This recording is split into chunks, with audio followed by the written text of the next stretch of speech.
चलो जी, अब शुरू करते हैं। कल जहां तक अपन ने छोड़ा था उससे आगे शुरू करते हैं।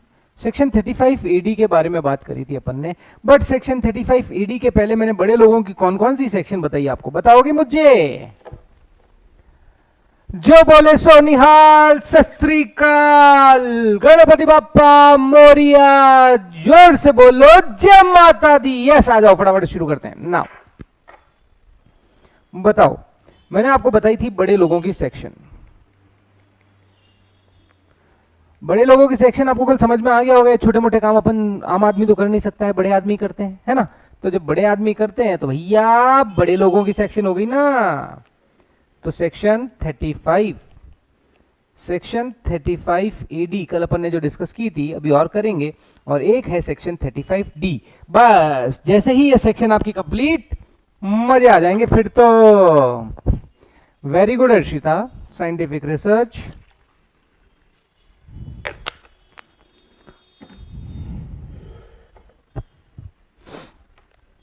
चलो, ये है आपका साइंटिफिक रिसर्च। Very good. ये किससे रिलेटेड है? Section 35 ED.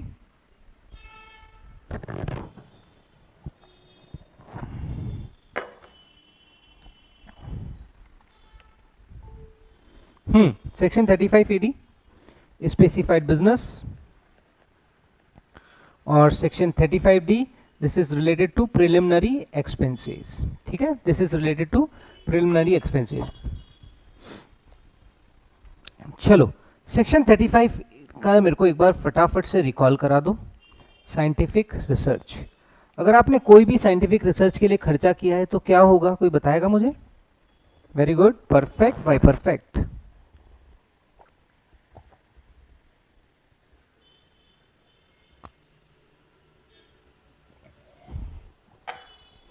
Yes Shivani, Ashutosh perfect, Juhi perfect, Aarva, Harshita perfect.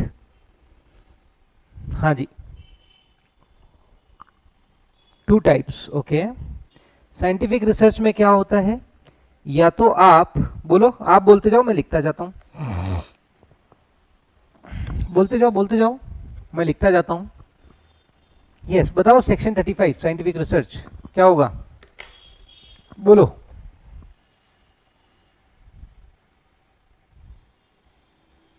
In house and contribute to others. Very good.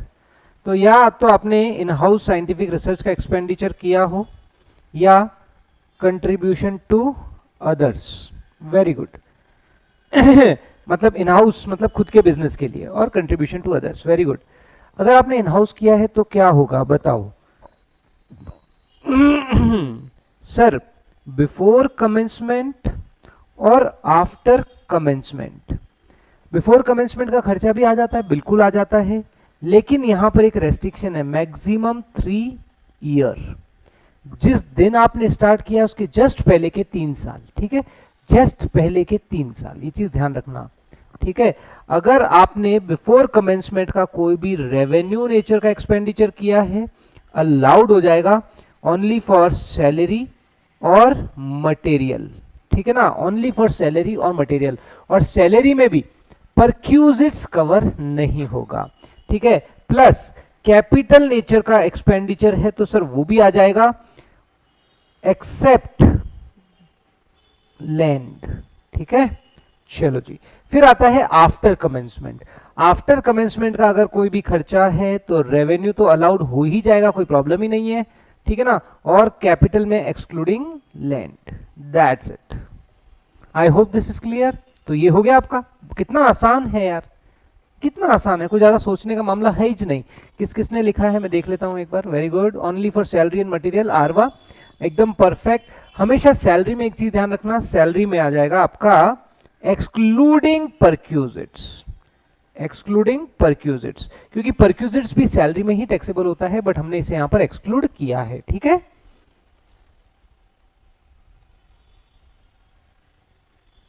ठीक है ना।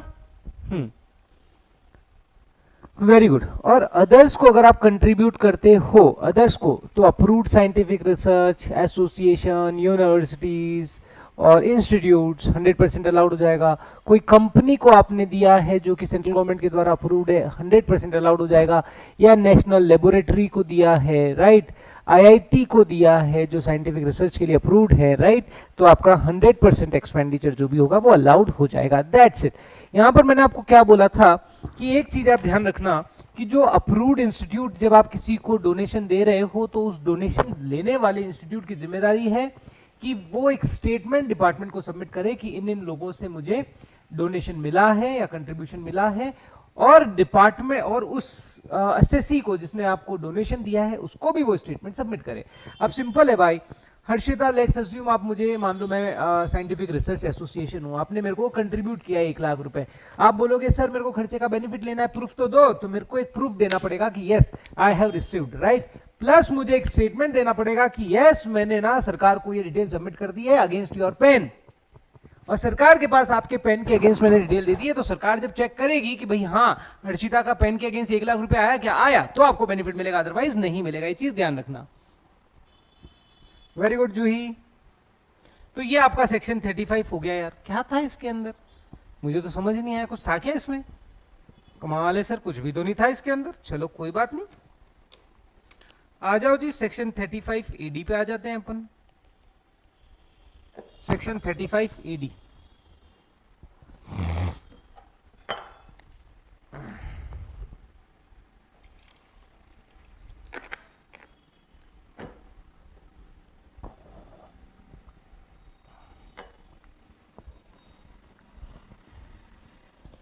चलो जी 35 एडी के बारे में बताओ आप।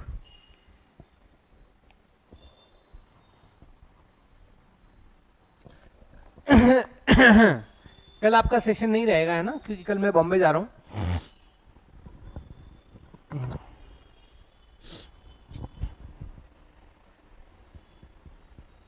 हाँ जी बताओ। कंट्रीब्यूशन ना ना ना ना, कंट्रीब्यूशन टू स्पेसिफाइड बिजनेस नहीं है Ayushi, this is the specified business. कि अगर आप स्पेसिफाइड बिजनेस स्टार्ट करते हो, अगर आप एक सर्टेन ड्यूरेशन के बाद में स्पेसिफाइड बिजनेस स्टार्ट करते हो, ठीक है ना, स्पेसिफाइड बिजनेस 14 बिजनेसेस हैं, उन्हें स्पेसिफाइड बिजनेस की कैटेगरी में लिया गया है। तो अगर आप ये स्पेसिफाइड बिजनेस शुरू करते हो तो जो भी आपका कैपिटल एक्सपेंडिचर है, जो भी आपका कैपिटल एक्सपेंडिचर है, ठीक है ना, जो आपने बुक्स में कैपिटलाइज्ड किया है, कैपिटलाइज्ड किया है इन बुक्स, वो आपको 100% डिडक्शन मिल जाएगी, ठीक है ना। बट कुछ कैपिटल एक्सपेंडिचर का आपको बेनिफिट नहीं मिलेगा। कोई बताएगा मुझे? कुछ कैपिटल एक्सपेंडिचर का बेनिफिट नहीं मिलेगा, कोई बताएगा क्या?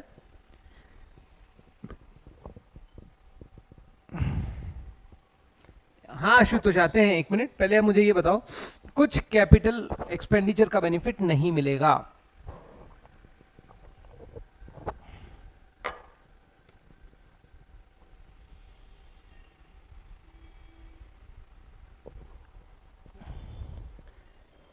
लैंड, गुडविल और फाइनेंशियल इंस्ट्रूमेंट, फाइनेंशियल इंस्ट्रूमेंट, इनका बेनिफिट आपको नहीं मिलता है, ठीक है ना। लैंड, गुडविल और फाइनेंशियल इंस्टीट्यूट नहीं, इंस्ट्रूमेंट्स। फाइनेंशियल इंस्ट्रूमेंट्स मतलब ये आपके जो बॉन्ड्स हो गए, ठीक है ना, इन्वेस्टमेंट हो गया डिबेंचर्स में आपका, तो these are the financial instruments, ठीक है ना, इन पे आपको बेनिफिट नहीं मिलेगा। सो लैंड, गुडविल और फाइनेंशियल इंस्ट्रूमेंट्स, इस पे आपको बेनिफिट नहीं मिलेगा, ठीक है। सो अभी हमने क्या देखा है 35 एडी में कि अगर आप कोई भी स्पेसिफाइड बिजनेस शुरू करते हो ना, तो वहां पर आप जो कैपिटल एक्सपेंडिचर कर रहे हो उसका आपको 100% बेनिफिट मिल जाएगा, जो भी आपने बुक्स में कैपिटलाइज्ड किया है। लेकिन कुछ ऐसे एक्सपेंडिचर है जिनका आपको बेनिफिट नहीं मिलेगा, लैंड, गुडविल और फाइनेंशियल इंस्ट्रूमेंट। फिर इन्होंने पता है क्या चीज बोली, इन्होंने बोला देख भाई स्पेसिफाइड जो बिजनेस होना चाहिए ना, नया होना चाहिए भैया, नया, जोड़ मरोड़ के तोड़ मरोड़ के मत बना देना। सो रिकंस्ट्रक्शन और रिकंस्टिट्यूट नहीं होना चाहिए, कहते हैं ना स्प्लिट करके आपने कोई नया ना बनाया हो, रिकंस्ट्रक्शन रिकंस्ट्रक्ट वो नहीं करा हो आपने, it should be new business होना चाहिए, ठीक है ना। न्यू बिजनेस होना चाहिए।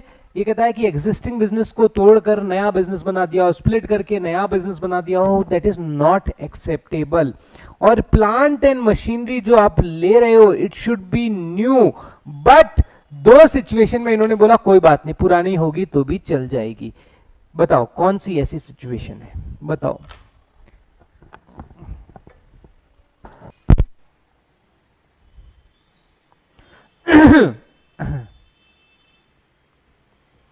बोलो, मैंने क्या बोला था, क्या सब कहां हो भाई, आंसर नहीं दे रहे हो। मैंने तो क्या बोला था कि आपका जो बिजनेस होना चाहिए, पुराने को जोड़ मरोड़ के नहीं चलेगा, और प्लांट एंड मशीनरी आपकी सारी की सारी नहीं होनी चाहिए, एक्सक्लूडिंग अगर इंपोर्टेड है तो कोई प्रॉब्लम नहीं है, चल जाएगा।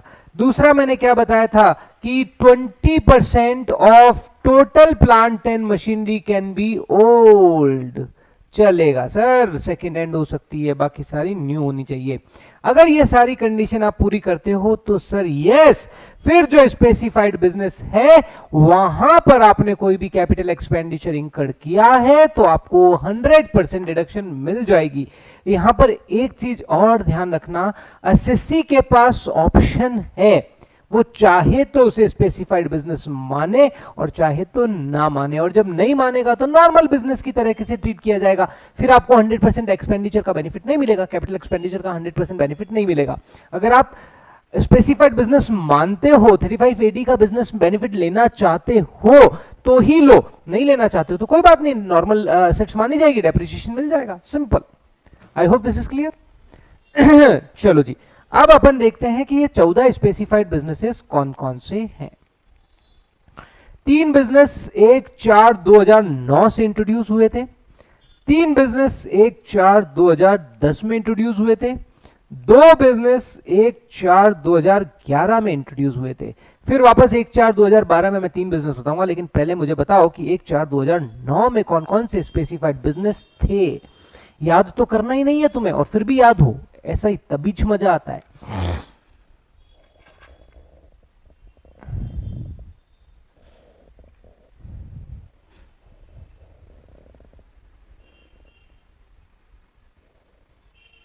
हाँ जी, आपने जो कल मेरे को पॉइंट्स बताए ना, तो उसके लिए मैंने प्लान क्या किया है कि नोट सीरीज के बाद में मैं आपको बनवाऊंगा गुटका फॉर ऑल 3 चैप्टर्स जो मैंने पढ़ा दिए हैं, all 4 chapters, basic, residential status और आपका ये पीजीबीपी है ना, इनका गुटका बनवाऊंगा आपको, ताकि ये आपको बाद में लोड बिल्कुल ना आए। चलो इसकी बातें मैं बाद में करते हैं, will come on this actually. So सबसे पहले सर स्टोरेज की प्रॉब्लम हो रही थी, तो warehousing facility for agriculture produce, ठीक है ना। तो अगर आप कोई वेयर हाउसिंग का बिजनेस शुरू करते हो तो यस, आपको उसे स्पेसिफाइड बिजनेस की कैटेगरी में ले लिया जाएगा और आपको बेनिफिट मिल जाएगा, ठीक है। फिर आता है कोल्ड स्टोरेज, कोल्ड स्टोरेज एक ये 1/4/2009 के बाद होना चाहिए, पहले नहीं। अगर आपका कोई 1/4/2009 के पहले कोई कोल्ड स्टोरेज है, उससे स्पेसिफाइड बिजनेस नहीं माना जाएगा। मैंने बोला था ना, it should be new. New मतलब इस डेट के बाद, जिस डेट में उसे इन्वॉल्व किया गया उस डेट के बाद होना चाहिए। तीसरा, क्रॉस कंट्री पाइपलाइन, जो रिलायंस वाले का था, ठीक है ना, क्रॉस कंट्री पाइपलाइन, ठीक है। दूसरा, अब इस क्रॉस कंट्री पाइपलाइन का आपको एक पॉइंट अभी हाथों हाथ ही बता देता हूं। क्रॉस कंट्री पाइपलाइन में उन्होंने क्या बोला है कि इसका बेनिफिट अगर आपको लेना है, चलो पहले बाद में देखेंगे, इसे छोड़ो। 1/4/2010 में कौन कौन से बिजनेस थे बताओ। 1/4/2010 में कौन कौन से बिजनेसेस थे? 2010 में यस, कॉमनवेल्थ गेम के कारण, वेरी गुड यार, very good. Hotel 2 star and above, 2 star and above. Hospital 100 bed plus होना चाहिए, ठीक है ना। फिर slum slum redevelopment, slum redevelopment मतलब housing project under slum redevelopment, sorry, housing project under slum redevelopment. तो ये तीन बिजनेसेस आ गए। 2011 सॉरी,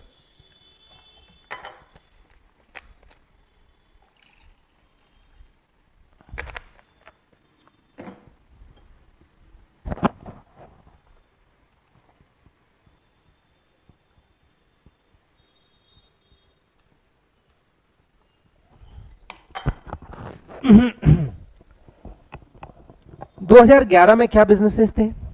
मैंने बताया था लातूर के अंदर का एक केस लो हुआ था। लातूर के अंदर 2010 में बहुत दंगे फसाद हुए थे बिकॉज एक किसान ने आत्महत्या कर ली थी। तो जब उसका कारण आइडेंटिफाइड किया गया तो बोला यार हमारे फसलें नहीं हुई है। फसलें क्यों नहीं हुई है?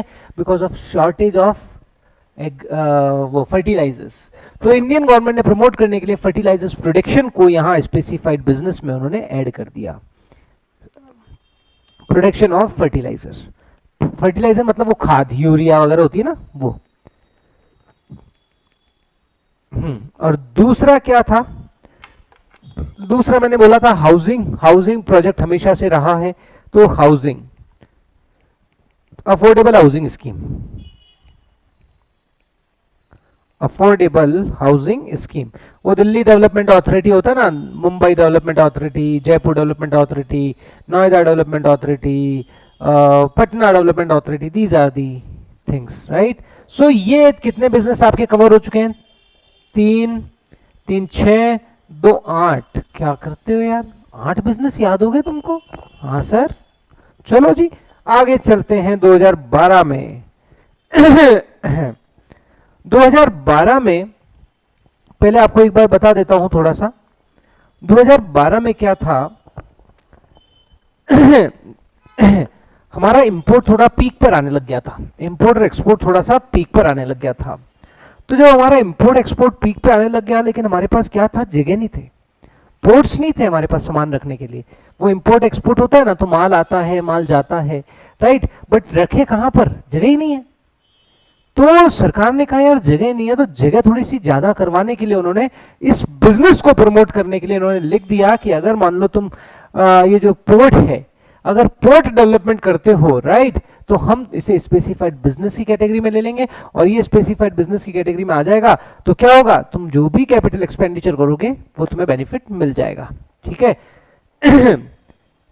और एग्रीकल्चर आपको आइडिया है शुरू से ही दिस इज द मेन की एरिया, शुरू से ही मेन की एरिया रहा हुआ है।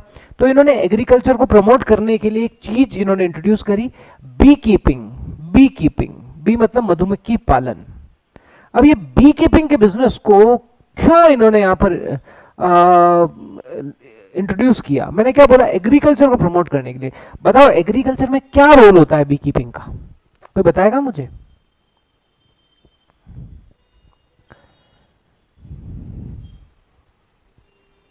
SEZ ना ना ना ना ना, beekeeping sorry, B keeping.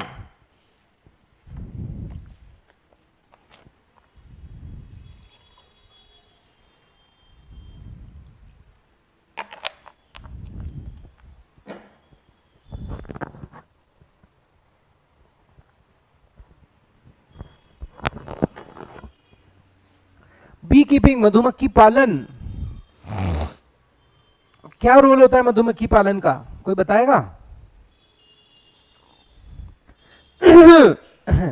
Agriculture में क्या हेल्पफुल होती है मधुमक्खियां? कुछ हेल्पफुल करती है क्या? प्रोडक्शन ऑफ वैक्स और हनी, वो तो है, वैक्स बनता है, बिल्कुल ठीक बात है, हनी बनता है, वो ठीक बात है, लेकिन एग्रीकल्चर में क्या हेल्प होती है इससे? Export will increase. अरे वो तो कौन सा एक्सपोर्ट होगा? वो तो हनी का एक्सपोर्ट होगा, वैक्स का एक्सपोर्ट होगा, बट एग्रीकल्चर में क्या हेल्प होगी बताओ? और एग्रीकल्चर हमेशा चुनावी मुद्दा रहा है, तो उस एग्रीकल्चर को प्रमोट करने के लिए इन्होंने बी कीपिंग बिजनेस को प्रमोट किया है यहाँ पर, कि अगर आप बी कीपिंग में हो, नो डाउट हनी और वैक्स तो एक्सपोर्ट होता ही है, बहुत अच्छी चीज है वो, लेकिन इसका एग्रीकल्चर में बहुत ज्यादा हेल्पफुल होता है। अगर आपको आइडिया हो तो जब बी कीपिंग होती है ना, वो खेतों की वहीं होती है, खेतों के वहीं होती है, जहां पर बड़े बड़े बागान होते हैं, खेत होते हैं ना, वहीं होती है। क्यों? क्योंकि जो मधुमक्खी होती है ना, वो इसकी एग्रीकल्चर की फर्टिलिटी को इंक्रीज कर देती है, जो भी कीटनाशक कीटाणु है उनको खत्म कर देती है और उसकी फर्टिलिटी को इंक्रीज कर देती है।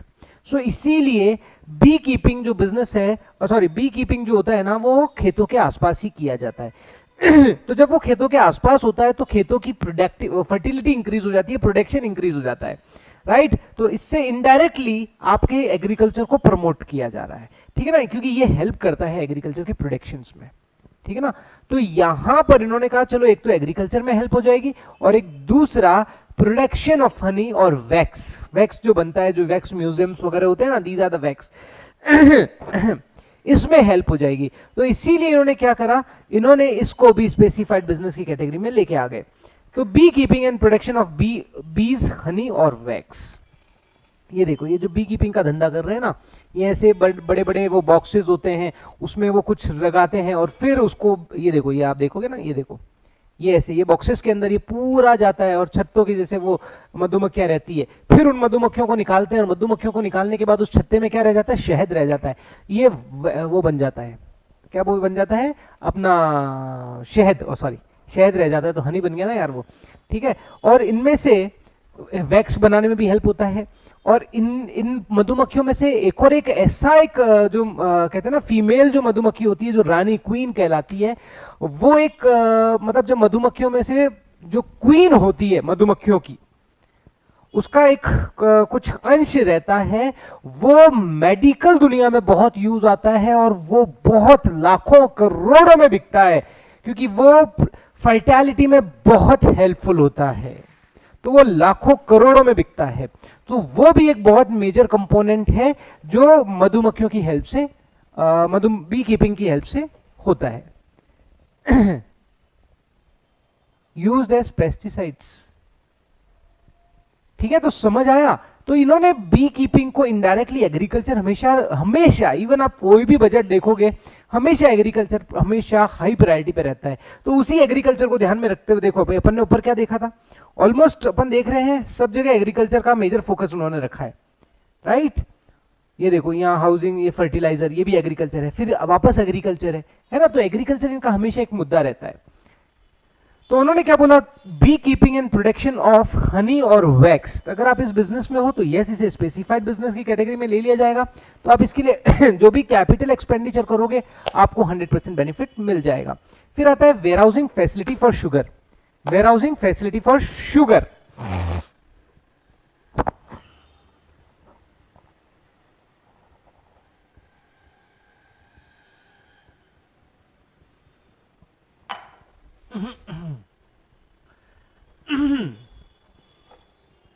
वेयरहाउसिंग फैसिलिटी फॉर शुगर, यहां पर शुगर के लिए, sugar only sugar, not for others, ध्यान रखना।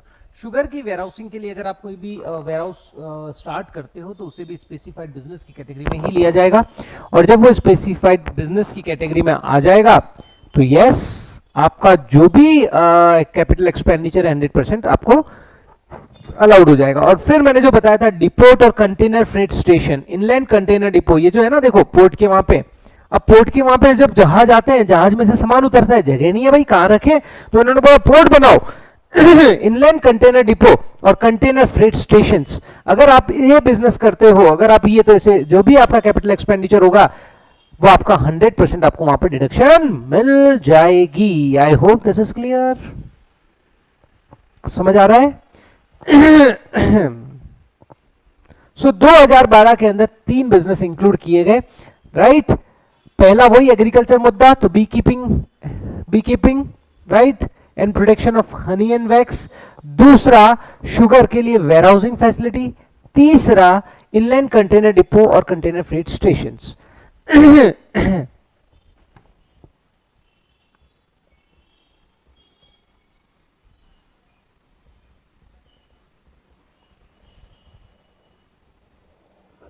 क्या जो ही समझ नहीं आया मुझे, because is the main source of income for majority population. हाँ exactly, agriculture is the main source. हमारा हिंदुस्तान का पहले तो 80 से 80% जनता एग्रीकल्चर पे डिपेंड थी, और एक 80% एग्रीकल्चर जो ग्रोथ है हमारी एग्रीकल्चर से होती है। Still 60% are depend on the agriculture, ठीक है ना। तो एग्रीकल्चर तो हमेशा से चुनावी मुद्दा रहा हुआ है। तो यहां तक आपको क्लियर हो गया। फिर 2013 के अंदर कोई बिजनेस ऐड नहीं हुआ, 2013 में कोई बिजनेस ऐड नहीं हुआ। 2012 में क्या क्या बिजनेस आए, एक तो वही beekeeping and production of honey and wax, ठीक है। दूसरा जो आया वो आया आपका वेयरहाउसिंग फॉर शुगर, ठीक है। और तीसरा जो आया inland container depot, inland container depot, क्योंकि हमारे जो टोटल हमारा इंपोर्ट एक्सपोर्ट का जो होने वाला था, मतलब जो भी हमारा एक्सपोर्ट होता था, हमारे पास जगह ही नहीं थी, है ना, हमारे पास जगह ही नहीं थी रखने के लिए। तो जो सामान आता है, इंपोर्ट हो या एक्सपोर्ट हो, तो जो पोर्ट्स तो होने चाहिए ना, ताकि वो सामान टाइम पे पहुंच जाए, टाइम से आ जाए, तो वो फैसिलिटी नहीं थी। तो उस फैसिलिटी को प्रमोट करने के लिए इनलैंड कंटेनर डिपो और फ्रेट स्टेशंस का उन्होंने स्पेसिफाइड बिजनेस के अंदर इन्वॉल्व किया। 2013 के अंदर उन्होंने कोई बिजनेस ऐड नहीं किया, नो एडिशन। तो भी आपने कितने बिजनेस देख लिए? 11 बिजनेस देख लिए, 11 बिजनेस देख लिए ना। 3 3 2 और यहाँ पे कितने, 2 8 और 3 11, 11 बिजनेस देख लिए। अब 2014 में आई मोदी सरकार। मोदी सरकार बोले चलो हम भी कुछ लेके आते हैं, आओ कुछ तूफानी करते हैं। तो इन्होंने क्या करा, इन्होंने स्लरी पाइपलाइन, 2 बिजनेसेस इन्होंने भी ऐड किए, 2 बिजनेस इन्होंने भी ऐड किए। स्लरी पाइपलाइन, ये क्या होता है स्लरी पाइपलाइन? आइडिया है किसी को स्लरी पाइपलाइन? और एक इन्होंने किया सेमी कंडक्टर वेफर फैब्रिकेशन, ठीक है ना, मैन्युफैक्चरिंग। अब ये क्या होता है? Wafer fabrication manufacturing. अरे सर वेफर, वेफर है ना, हाँ वो वाले वेफर। बताओ जी, शुगर को क्यों मिली? देखो शुगर का क्या कारण था, अगर आपको पता हो तो दुनिया का, मतलब मान के चलो शरद पवार 70% शुगर का धंधा जो है वो उन्हीं के रूट आउट होता है, उन्हीं के कनेक्ट में होता है, पवार साहब के, ठीक है। तो पॉलिटिकल इन्फ्लुएंस के कारण शुगर को इंक्लूड किया गया, that's it. Warehousing facility for sugar because of the political influences, that's it.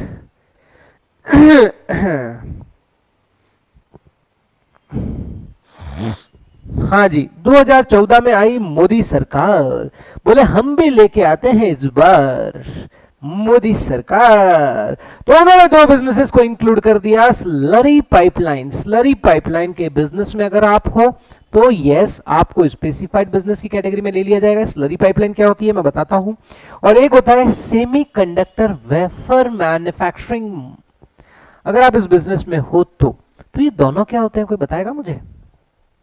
Wafer manufacturing ये क्या होता है, कोई बताएगा क्या?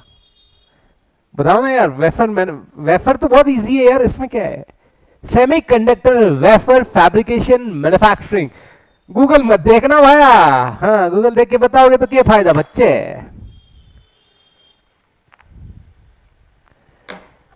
कब से आए तेरे दुल्हे राजा, अब देर ना कर जल्दी आ जाओ। Slurry as a type of biogas which is eco-friendly organic fertilizers. Okay.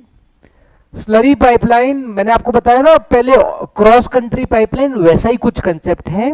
Slurry pipeline में क्या होता है, आयरन और, आयरन और जो होता है ना उसको एक लिक्विड फॉर्म में, आयरन मतलब जो होता है ना, एक फैक्ट्रीज होती है आयरन और की, स्टील मैन्युफैक्चरिंग यूनिट्स, उनको आयरन और लगता है। तो आयरन और पहले तो ट्रांसपोर्ट होता था बड़ा उसके, हाँ वो इको फ्रेंडली आप बोल सकते हो कि पहले जो होता था ना वो गाड़ियों से होता था, तो गाड़ियों से हार्मफुल हुआ करता था, इवन एनवायरनमेंट के लिए भी नुकसान करता था वो। तो उनको क्या करा उन्होंने, कहा पाइपलाइन बिजनेस के रूट आउट। तो आयरन और को गलाया जाता है लिक्विड फॉर्म में और फिर इन स्लरी पाइपलाइन के रूट आउट ट्रांसपोर्ट किया जाता है, ठीक है ना। स्लरी पाइपलाइन के रूट आउट उनको ट्रांसपोर्ट किया जाता है। तो these are the slurry pipelines, ठीक है ना। तो मोदी सरकार ने स्लरी पाइपलाइन के बिजनेस को इन्वॉल्व किया कि this will be the specified business. अगर कोई भी अपनी आयरन और को ट्रांसपोर्ट कर रहा है with help of slurry pipeline, yes आपको स्लरी पाइपलाइन के अगर मान लो आप बिजनेस में हो तो it will be specified business माना जाएगा और आपका जो भी कैपिटल एक्सपेंडिचर है आपको 100% डिडक्शन मिल जाएगी, इन फर्स्ट ईयर में ही आपको मिल जाएगी। Semi conductor wafer fabrication manufacturing units, ये क्या होता है? हाँ very good Aarva. Semiconductor wafer fabrication. अब देखो वेफर मतलब वो वेफर नहीं, Lay's wafer, Uncle Chips, no no no, these are not wafer. Wafer मतलब क्या होता है? Wafer semiconductor wafer fabrications. आप आज जो पीसी चला रहे हो उसके एक इंटीग्रेटेड सर्किट होता है, आईसी बोला जाता है। मोबाइल के अंदर एक आईसी होती है, इंटीग्रेटेड चिप होती है ना, जहां से रीडिंग होती है सारी चीजें। इवन कैलसी के अंदर भी अगर आप वो टूटा हुआ पोर्शन कभी देखोगे जहां पे डिजिट्स आती है, वो आईसी होती है, इंटीग्रेटेड सर्किट। तो अगर आप वो मैन्युफैक्चरिंग करते हो, ये देखो दिस इज इंटीग्रेटेड सर्किट, जो अपने कंप्यूटर में होता है, लैपटॉप में होता है। हिंदुस्तान में आज तक नहीं होता ये वाला हिंदुस्तान में क्या है, ये चीज नहीं होती है। ये सारी की सारी आज हमारी चीजें आती है ना, कहां से आती है? बाहर से आती है, हम इंपोर्ट करते हैं। हिंदुस्तान में नो डाउट बेंगलोर के अंदर कुछ यूनिट्स हैं वो बनाती है, लेकिन वो बनाती है for only for the government army purpose, ठीक है ना, क्योंकि जो आर्मी की जो सेफ्टी टीम होती है उनके लिए बनाई जाती है वो इंटीग्रेटेड सर्विस, इंटीग्रेटेड चिप्स। लेकिन बाकी जो यूज आती है वो हमारे यहाँ पे मैन्युफैक्चरिंग नहीं है। मोदी जी ने कहा नहीं, हम मैन्युफैक्चरिंग करेंगे, है ना। वो कौन सा है यार, स्वदेशी ऐसा कुछ है ना यार उनका, स्वदेशी अपनाओ अपनाओ, है ना, ऐसा कुछ है। तो उन्होंने कहा हम ही मैन्युफैक्चरिंग करेंगे तो जो वेफर मैन्युफैक्चरिंग यूनिट है उसको प्रमोट करने के लिए उन्होंने इसे स्पेसिफाइड बिजनेस की कैटेगरी में डाल दिया कि अगर आप सेमीकंडक्टर वेफर मैन्युफैक्चरिंग यूनिट्स अगर एस्टैब्लिश करते हो तो it will be treated as specified business. और यहां पर आपको होगा क्या, जो भी कैपिटल एक्सपेंडिचर आप करोगे आपका 100% अलाउड हो जाएगा, ठीक है। तो यहां पर आपको मैंने 13 बिजनेसेस करा दिए। तो 2014 में ये आया, फिर 2015 में कुछ नहीं, 2016 में कुछ नहीं, और 2017 में एक बिजनेस को इन्होंने और ले लिया। एक बिजनेस मतलब क्या था? That is new infrastructure facility. New infrastructure facility, हाँ, made in India project, correct. New infrastructure मतलब airports, ports, roads, railway, highway, waterway, ये सारे जो प्रोजेक्ट्स हैं इसको इन्होंने यहां पर ले लिया कि अगर मान लो आप न्यू इंफ्रास्ट्रक्चर फैसिलिटीज, मतलब ये देखो आप यहां दिख रहा है क्या आपको या धुंधला धुंधला दिख रहा होगा, रेलवे है इसमें, आपको मुश्किल है, थोड़ा धुंधला ही दिख रहा होगा। ये रेलवे है, ये इनलैंड वाटरवे है, एयरपोर्ट्स है ना, पोर्ट्स प्रोजेक्ट्स हैं। पोर्ट मतलब ये जो समुद्र के वहां जो पोर्ट्स होते हैं, अगर आप इनको डेवलपमेंट करने के प्रोजेक्ट में हो, आप क्या करते हो? डेवलप या एंड ऑपरेट करते हो। आप खुद बनाते हो, खुद ऑपरेट करते हो। आप मेंटेन करते हो या ऑपरेट करते हो। आपने बनाया नहीं, बनाया किसी और ने, आपने तो मेंटेन एंड ऑपरेट किया है। या आप डेवलप भी करते हो, मेंटेन भी करते हो और ऑपरेट भी करते हो। न्यू इंफ्रास्ट्रक्चर फैसिलिटीज, इस चीज को प्रमोट करने के लिए सेल्फ रिलायंट, क्या लिखा है, आत्मनिर्भर भारत, हाँ, आत्मनिर्भर भारत, एग्जैक्टली। सो इस 2017 में उन्होंने न्यू इंफ्रास्ट्रक्चर फैसिलिटी को प्रमोट करने के लिए कि भैया जो इस बिजनेस में आएगा, जैसे अभी मान लो एयरपोर्ट्स है ना, अडानी ग्रुप क्या करता है, अभी एयरपोर्ट्स वगैरह को उन्होंने मेंटेनेंस टेक ओवर कर लिया, तो मेंटेनिंग एंड ऑपरेटिंग, ठीक है, वो आ जाता है। या तो आप नए पोर्ट्स बना रहे हो, रेलवे स्टेशंस बना रहे हो, सो उस बिजनेस में अगर आप हो, राइट, तो वो क्या हो जाएगा आपके लिए, वो क्या हो जाएगा आपके लिए, ऑपरेटिंग, सॉरी, वो न्यू इंफ्रास्ट्रक्चर फैसिलिटी में आ जाएगा और वहां पर आपको स्पेसिफाइड बिजनेस का बेनिफिट मिल जाएगा। I hope this is clear. So यहां मैंने 14 बिजनेसेस अभी आपको बता दिए हैं, आपको फटाफट से एक बार रिकॉल करा देता हूं, बट रिकॉल कराने के पहले आपकी कोई क्वेरी है तो पूछो, फिर मैं रिकॉल कराता हूं और फिर इसके 2-3 पॉइंट्स और बताता हूं। एक दो चीजें हैं जो मैं लिख रहा हूं ताकि आपको बाद में जब मैं एक्सप्लेन करूंगा ना आपकी कोई भी क्वेरी, हाँ हाँ हाँ हाँ हाँ,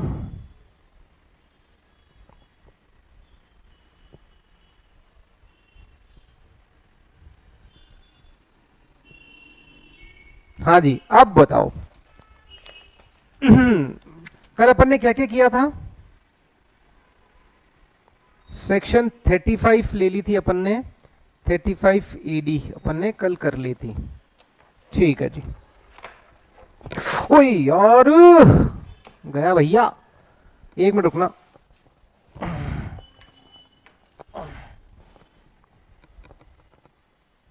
चल गया, चलो। मैंने कहा नहीं तो ये आई पेंसिल गिर गई थी, तो मैंने कहा हाँ जी, चलो अभी आपको वापस से एक बार ये सारे के सारे 14 बिजनेसेस रिकॉल करा देता हूं।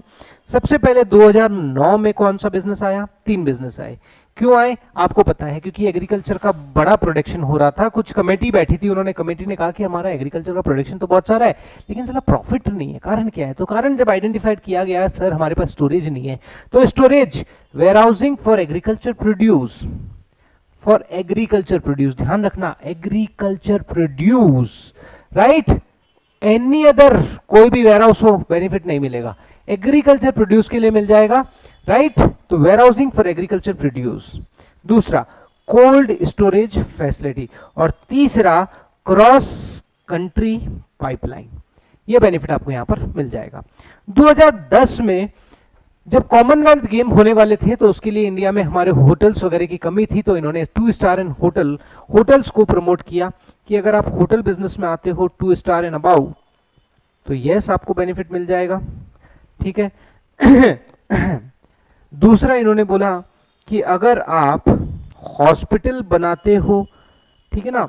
अब यहां पर एक चीज ध्यान रखना, यहां पर डेवलपिंग एंड मेंटेनिंग ये दोनों काम आपके हैं। आप ऐसा नहीं आप डेवलप करो मेंटेन कोई और करे, नहीं, आप डेवलपिंग एंड मेंटेन करोगे तो ही आपको बेनिफिट मिलेगा सारे 14 के 14 बिजनेसेस के अंदर, सिर्फ और सिर्फ होटल को छोड़ के, वो मैं अभी बताऊंगा, ठीक है। हॉस्पिटल में इन्होंने क्या बोला है? 100 बेड प्लस होना चाहिए। और तीसरा स्लम रीडेवलपमेंट, क्योंकि भाई लोग आएंगे बाहर से, हमारा स्लम एरिया देखेंगे तो खुश नहीं होंगे, तो स्लम एरिया को रीडेवलप किया जाए, ठीक है ना, वो इन्होंने यहां पर लिया है। फिर 2011 के अंदर 2010 के अंदर वो लातूर का केस हुआ था, तो लातूर के केस में आइडेंटिफाइड क्या हुआ था? भैया किसान ने आत्महत्या कर ली, क्यों कर ली? क्योंकि उसकी अनाज पैदा नहीं हुआ। अनाज क्यों पैदा नहीं हुआ? क्योंकि फर्टिलाइजर नहीं है। हमारे हिंदुस्तान में जितनी डिमांड है उसका 60% प्रोडक्शन है कोरा, तो उन्होंने कहा इसके प्रोडक्शन को बढ़ाया जाए, तो प्रोडक्शन ऑफ फर्टिलाइजर्स ये इन्होंने यहां पर स्पेसिफाइड बिजनेस में इन्वॉल्व किया। और हाउसिंग अफोर्डेबल हाउसिंग स्कीम एक बिजनेस इन्होंने यहां पर ऐड किया।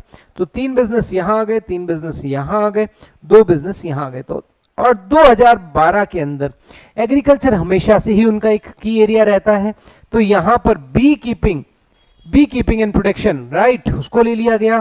फिर warehousing facility for sugar only sugar, और कोई चीज नहीं है।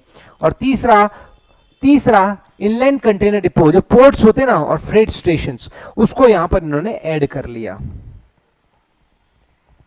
इनलैंड कंटेनर डिपोट और पोर्ट्स, ये जो होते हैं ना, पोर्ट मतलब वो, हाँ, वो इनलैंड कंटेनर डिपो और फ्रेट स्टेशंस, ठीक है, उसको इन्होंने यहां पर ऐड कर लिया। 2013 में कोई बिजनेस नहीं था, तो देखो अभी आपके पास कितने बिजनेस हो चुके हैं? अराउंड 11 बिजनेसेस आपके पास हो चुके हैं, ठीक है। 2013 में कुछ नहीं था, 2014 में आई मोदी सरकार। मोदी सरकार बोलती है हम भी कुछ तूफानी करते हैं, तो आ जाओ भैया। उन्होंने क्या तूफानी किया? उन्होंने क्या किया? उन्होंने बोला पहला उन्होंने क्या बोला कि भैया अगर आप स्लरी पाइपलाइन वही मतलब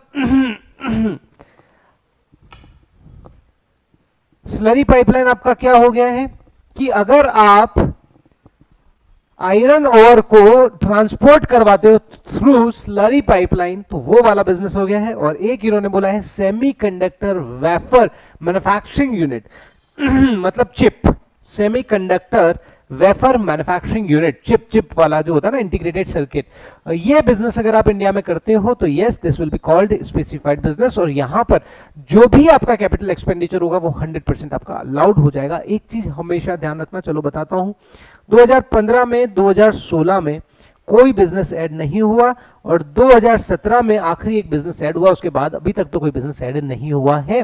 तो बढ़िया बात है यार, नहीं तो और ज्यादा पढ़ना पड़ेगा, याद करना पड़ेगा, टेंशन ही नहीं है अभी तो। यहां हुआ न्यू इंफ्रा फैसिलिटी।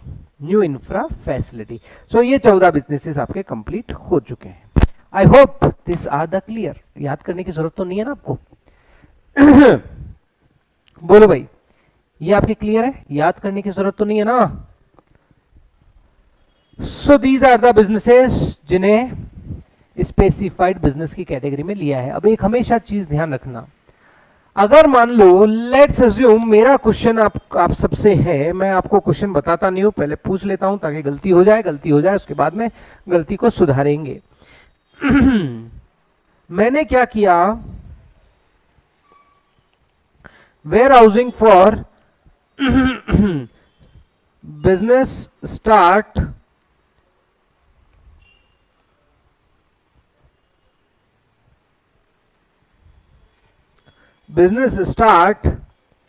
ये मैंने किया 10/12/2009 के अंदर, ठीक है। फिर मैंने एक बिजनेस स्टार्ट किया 1/12/2010 में, cross country pipeline.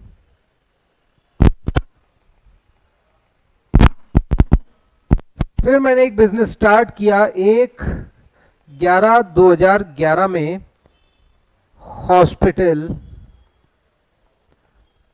2 star and about. फिर मैंने एक बिजनेस स्टार्ट किया 1/12/2011 में, बी कीपिंग, ठीक है। फिर मैंने एक बिजनेस स्टार्ट किया 1/1/2012 में, स्लरी पाइपलाइन। फिर एक मैंने बिजनेस स्टार्ट किया 2012 में, 1/4/2012 में, प्रोडक्शन ऑफ प्लास्टिक। चलो जी। फिर मैंने एक बिजनेस स्टार्ट किया 1/4/2013 के अंदर, मैन्युफैक्चरिंग ऑफ फोन्स।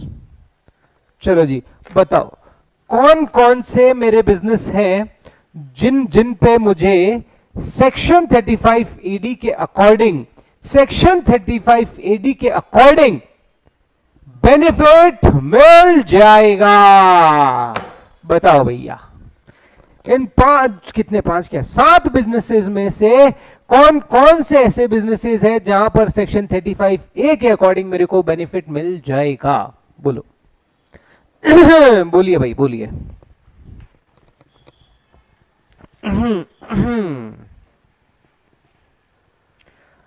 कब से आए तेरे दुल्हे राजा, अब देर ना कर जल्दी आ जाओ।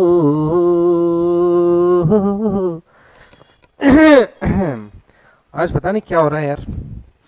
कल एक्चुअली मैं मीटिंग में गया था ना, कॉन्फ्रेंस में, तो थोड़ा लेट हो गया इसीलिए।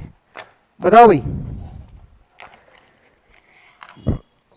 तो इसीलिए मेरे को लगता है कि, और फिर शाम को आया तो ठंड का माहौल था ही, गड़बड़ हो ही जाती है मेरे जल्दी। हाँ जी बोलो भाई। ओके, क्रॉस कंट्री पाइपलाइन एक साथ लिखो। दिस इज, मैं आपको इसे सीक्वेंस दे देता हूं, आप सीक्वेंस लिख दो। 1 2 3 4 5 6 7। बस आप तो ये लिख दो 1 2 3 will be the specified business. जो भी आपको लिखना है ऐसे लिखो, ऐसे मैं समझ नहीं पाऊंगा। आप तो 1 2 3 4 5 6 ऐसे लिखो। आपके सारे आंसर एक साथ होने चाहिए, टुकड़ों में मत लिखो, so I will get, otherwise I will get confused.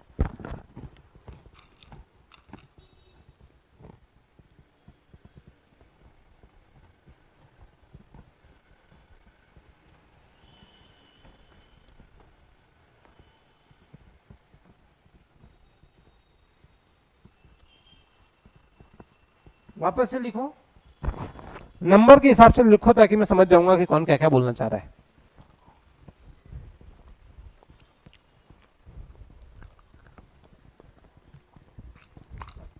आज मॉड्यूल स्टार्ट कर देंगे,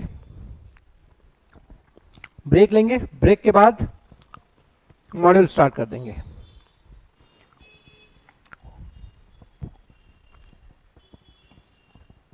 मॉड्यूल में सोच रहा हूं कि it will be on the separate link, नहीं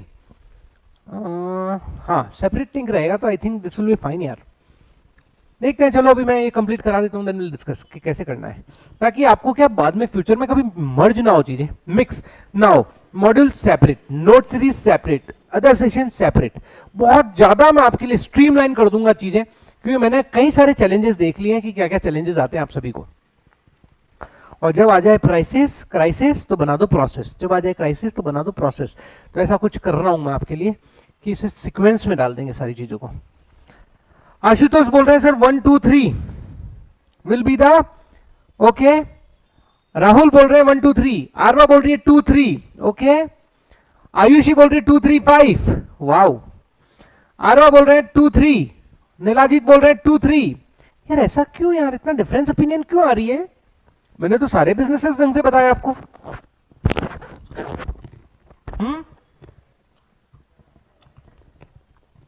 Why different opinions are there? क्या लगता है आपको?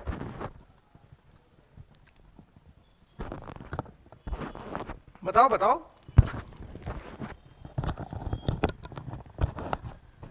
Why different opinion are there?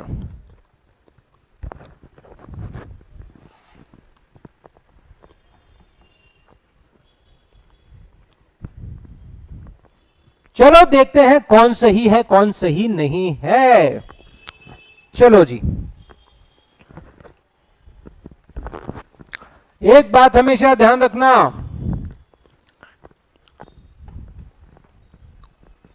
अरे वेयर हाउसिंग फॉर शुगर ये तो स्पेसिफाइड बिजनेस है ना, क्रॉस कंट्री पाइपलाइन ये भी तो स्पेसिफाइड बिजनेस है।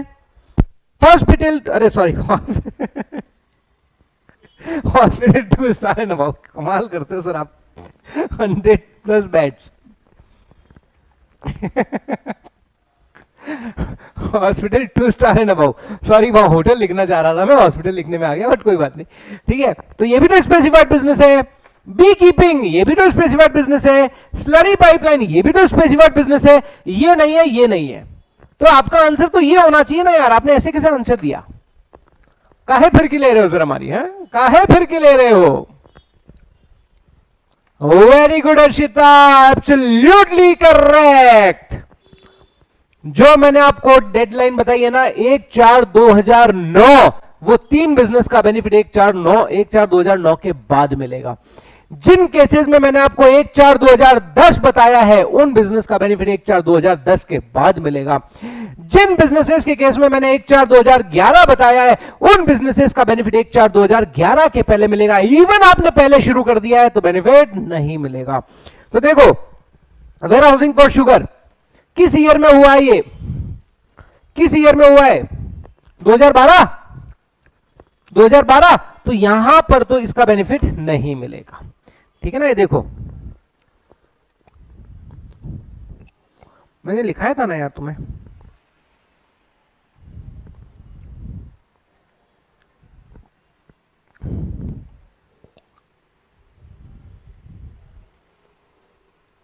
ठीक है।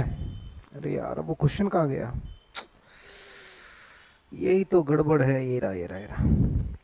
क्रॉस कंट्री पाइपलाइन सर 1/4/2009 इस पे बेनिफिट मिल जाएगा। 1/4/2009 के बाद में है, बेनिफिट मिल जाएगा। हॉस्पिटल 2011 में ना, 1/4/2010 में, तो इस पे भी बेनिफिट मिल जाएगा। Beekeeping 1/12/2011 no, beekeeping 2012 में थी तो इस पे नहीं मिलेगा। स्लरी पाइपलाइन नहीं मिलेगा क्योंकि स्लरी पाइपलाइन का बिजनेस कब आया था? 2014 में। बस तो आपको 2 और 3 पे ही बेनिफिट मिलेगा।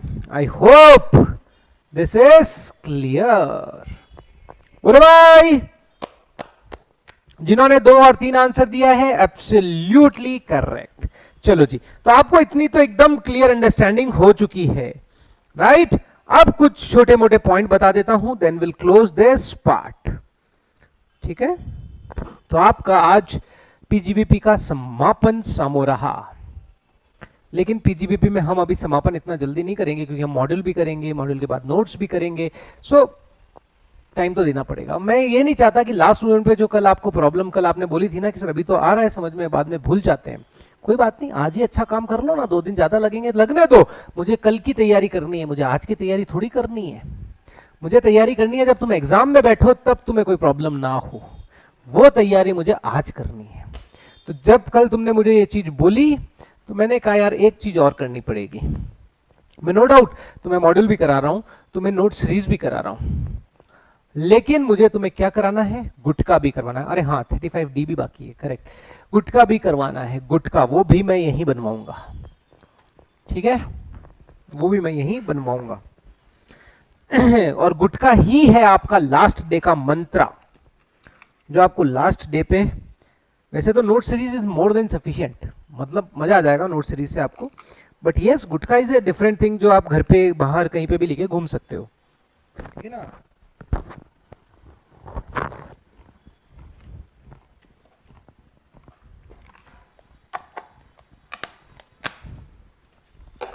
चलो जी,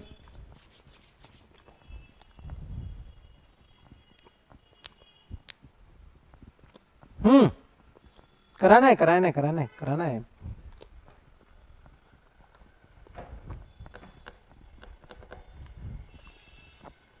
तो यहां तक तो तुम्हें कोई प्रॉब्लम नहीं है ना। अब चलो, अब अपन देखते हैं कुछ बिजनेसेस पे उन्होंने क्या बोला है, कुछ बिजनेसेस के लिए उन्होंने कुछ रेस्ट्रिक्शंस दिया है, वो देख लेते हैं।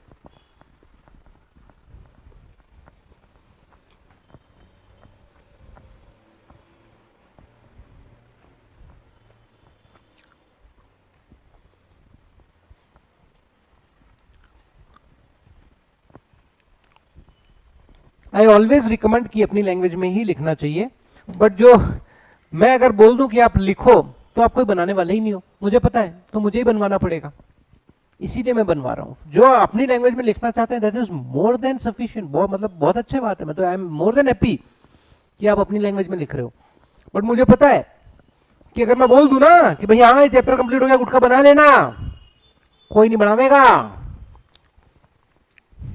तो इसीलिए मैं बनवाऊंगा। जो लिख सकता है नो डाउट लिखो, जो नहीं लिख सकता उसके लिए मैं हूं, बस।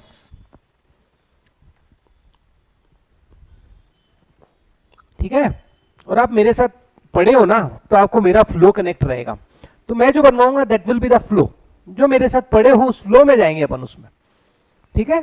चलो, और जो अपनी लैंग्वेज में बनाना चाह रहा है वो तो मैं तो मोर देन हैप्पी कि आप अपनी लैंग्वेज में बनाओ। मैं कभी नहीं बोलता कि तुम मेरी लैंग्वेज को देखो, किसी और की लैंग्वेज को देखो, अपनी लैंग्वेज को देखो, वो आपके लॉन्ग टर्म इंपैक्ट डालती है। चलो जी,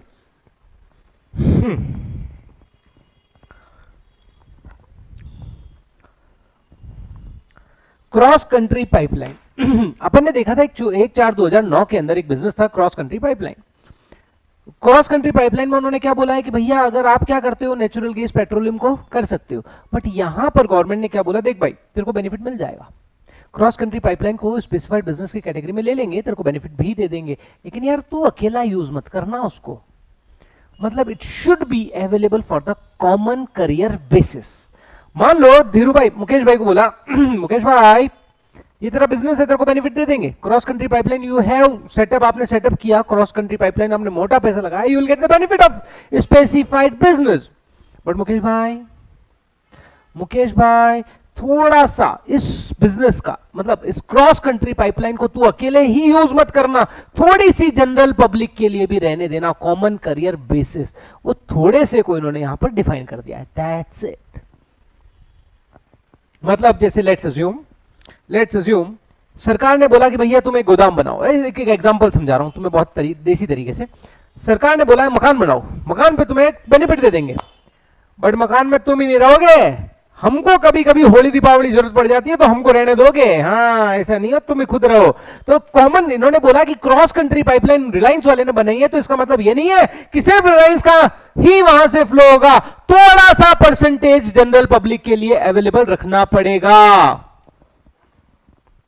तो इन्होंने क्या बोला है कि certain percentage of pipeline available for common career basis, मतलब जनरल पब्लिक के लिए it should be available. General public मतलब कौन, मान लो अडानी वाला बोलता है अरे मेरा थोड़ा सा मेरा भी माल सप्लाई वहां करवाना है, आपकी क्रॉस कंट्री पाइपलाइन दो, रिलायंस वाला बोलता है नहीं दूंगा मेरी पर्सनल है, अरे कैसे रहे, तेरे को गवर्नमेंट ने बोल रखा है तेरे को देनी पड़ेगी, समझ आया, तेरे को गवर्नमेंट ने बोल रखा है कि अगर नेचुरल गैस है तो 33% इट शुड बी अवेलेबल, मतलब भले ही तू 100%, जो भी 100% है उसका 33.33% it should be available for general public, और अगर पेट्रोलियम है तो 25% should be available for the general public.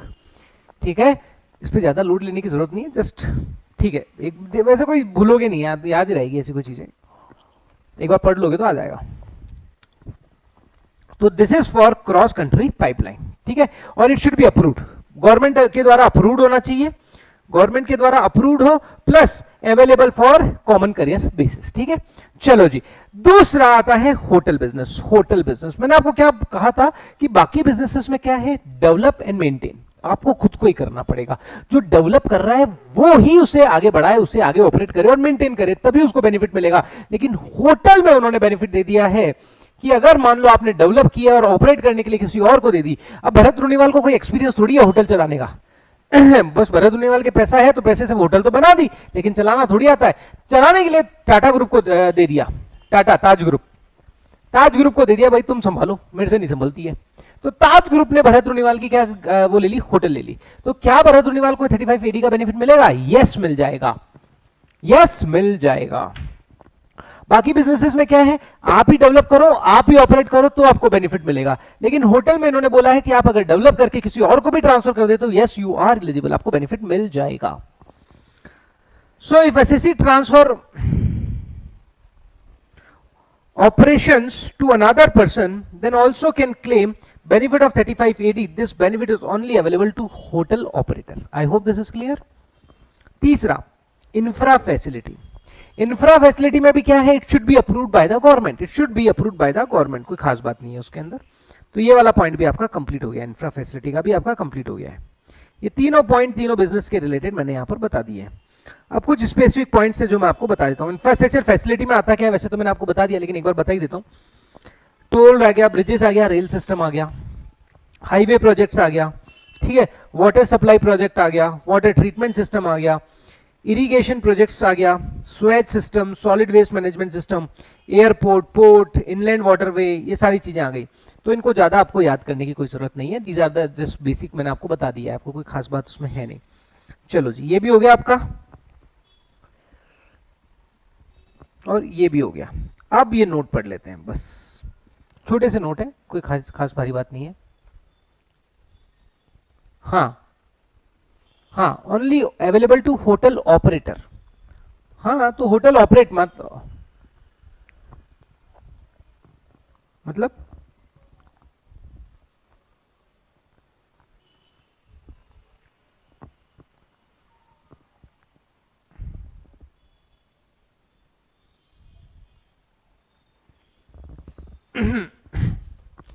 hotel operator will get also the benefit.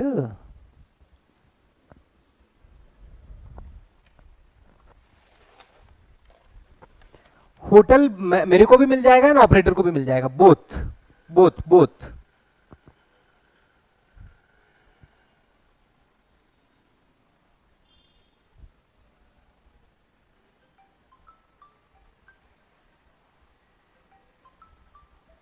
एक मिनट, हाँ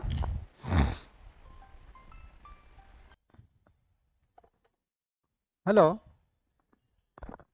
हाँ क्लास में दो नहीं नहीं बोलो, लेकिन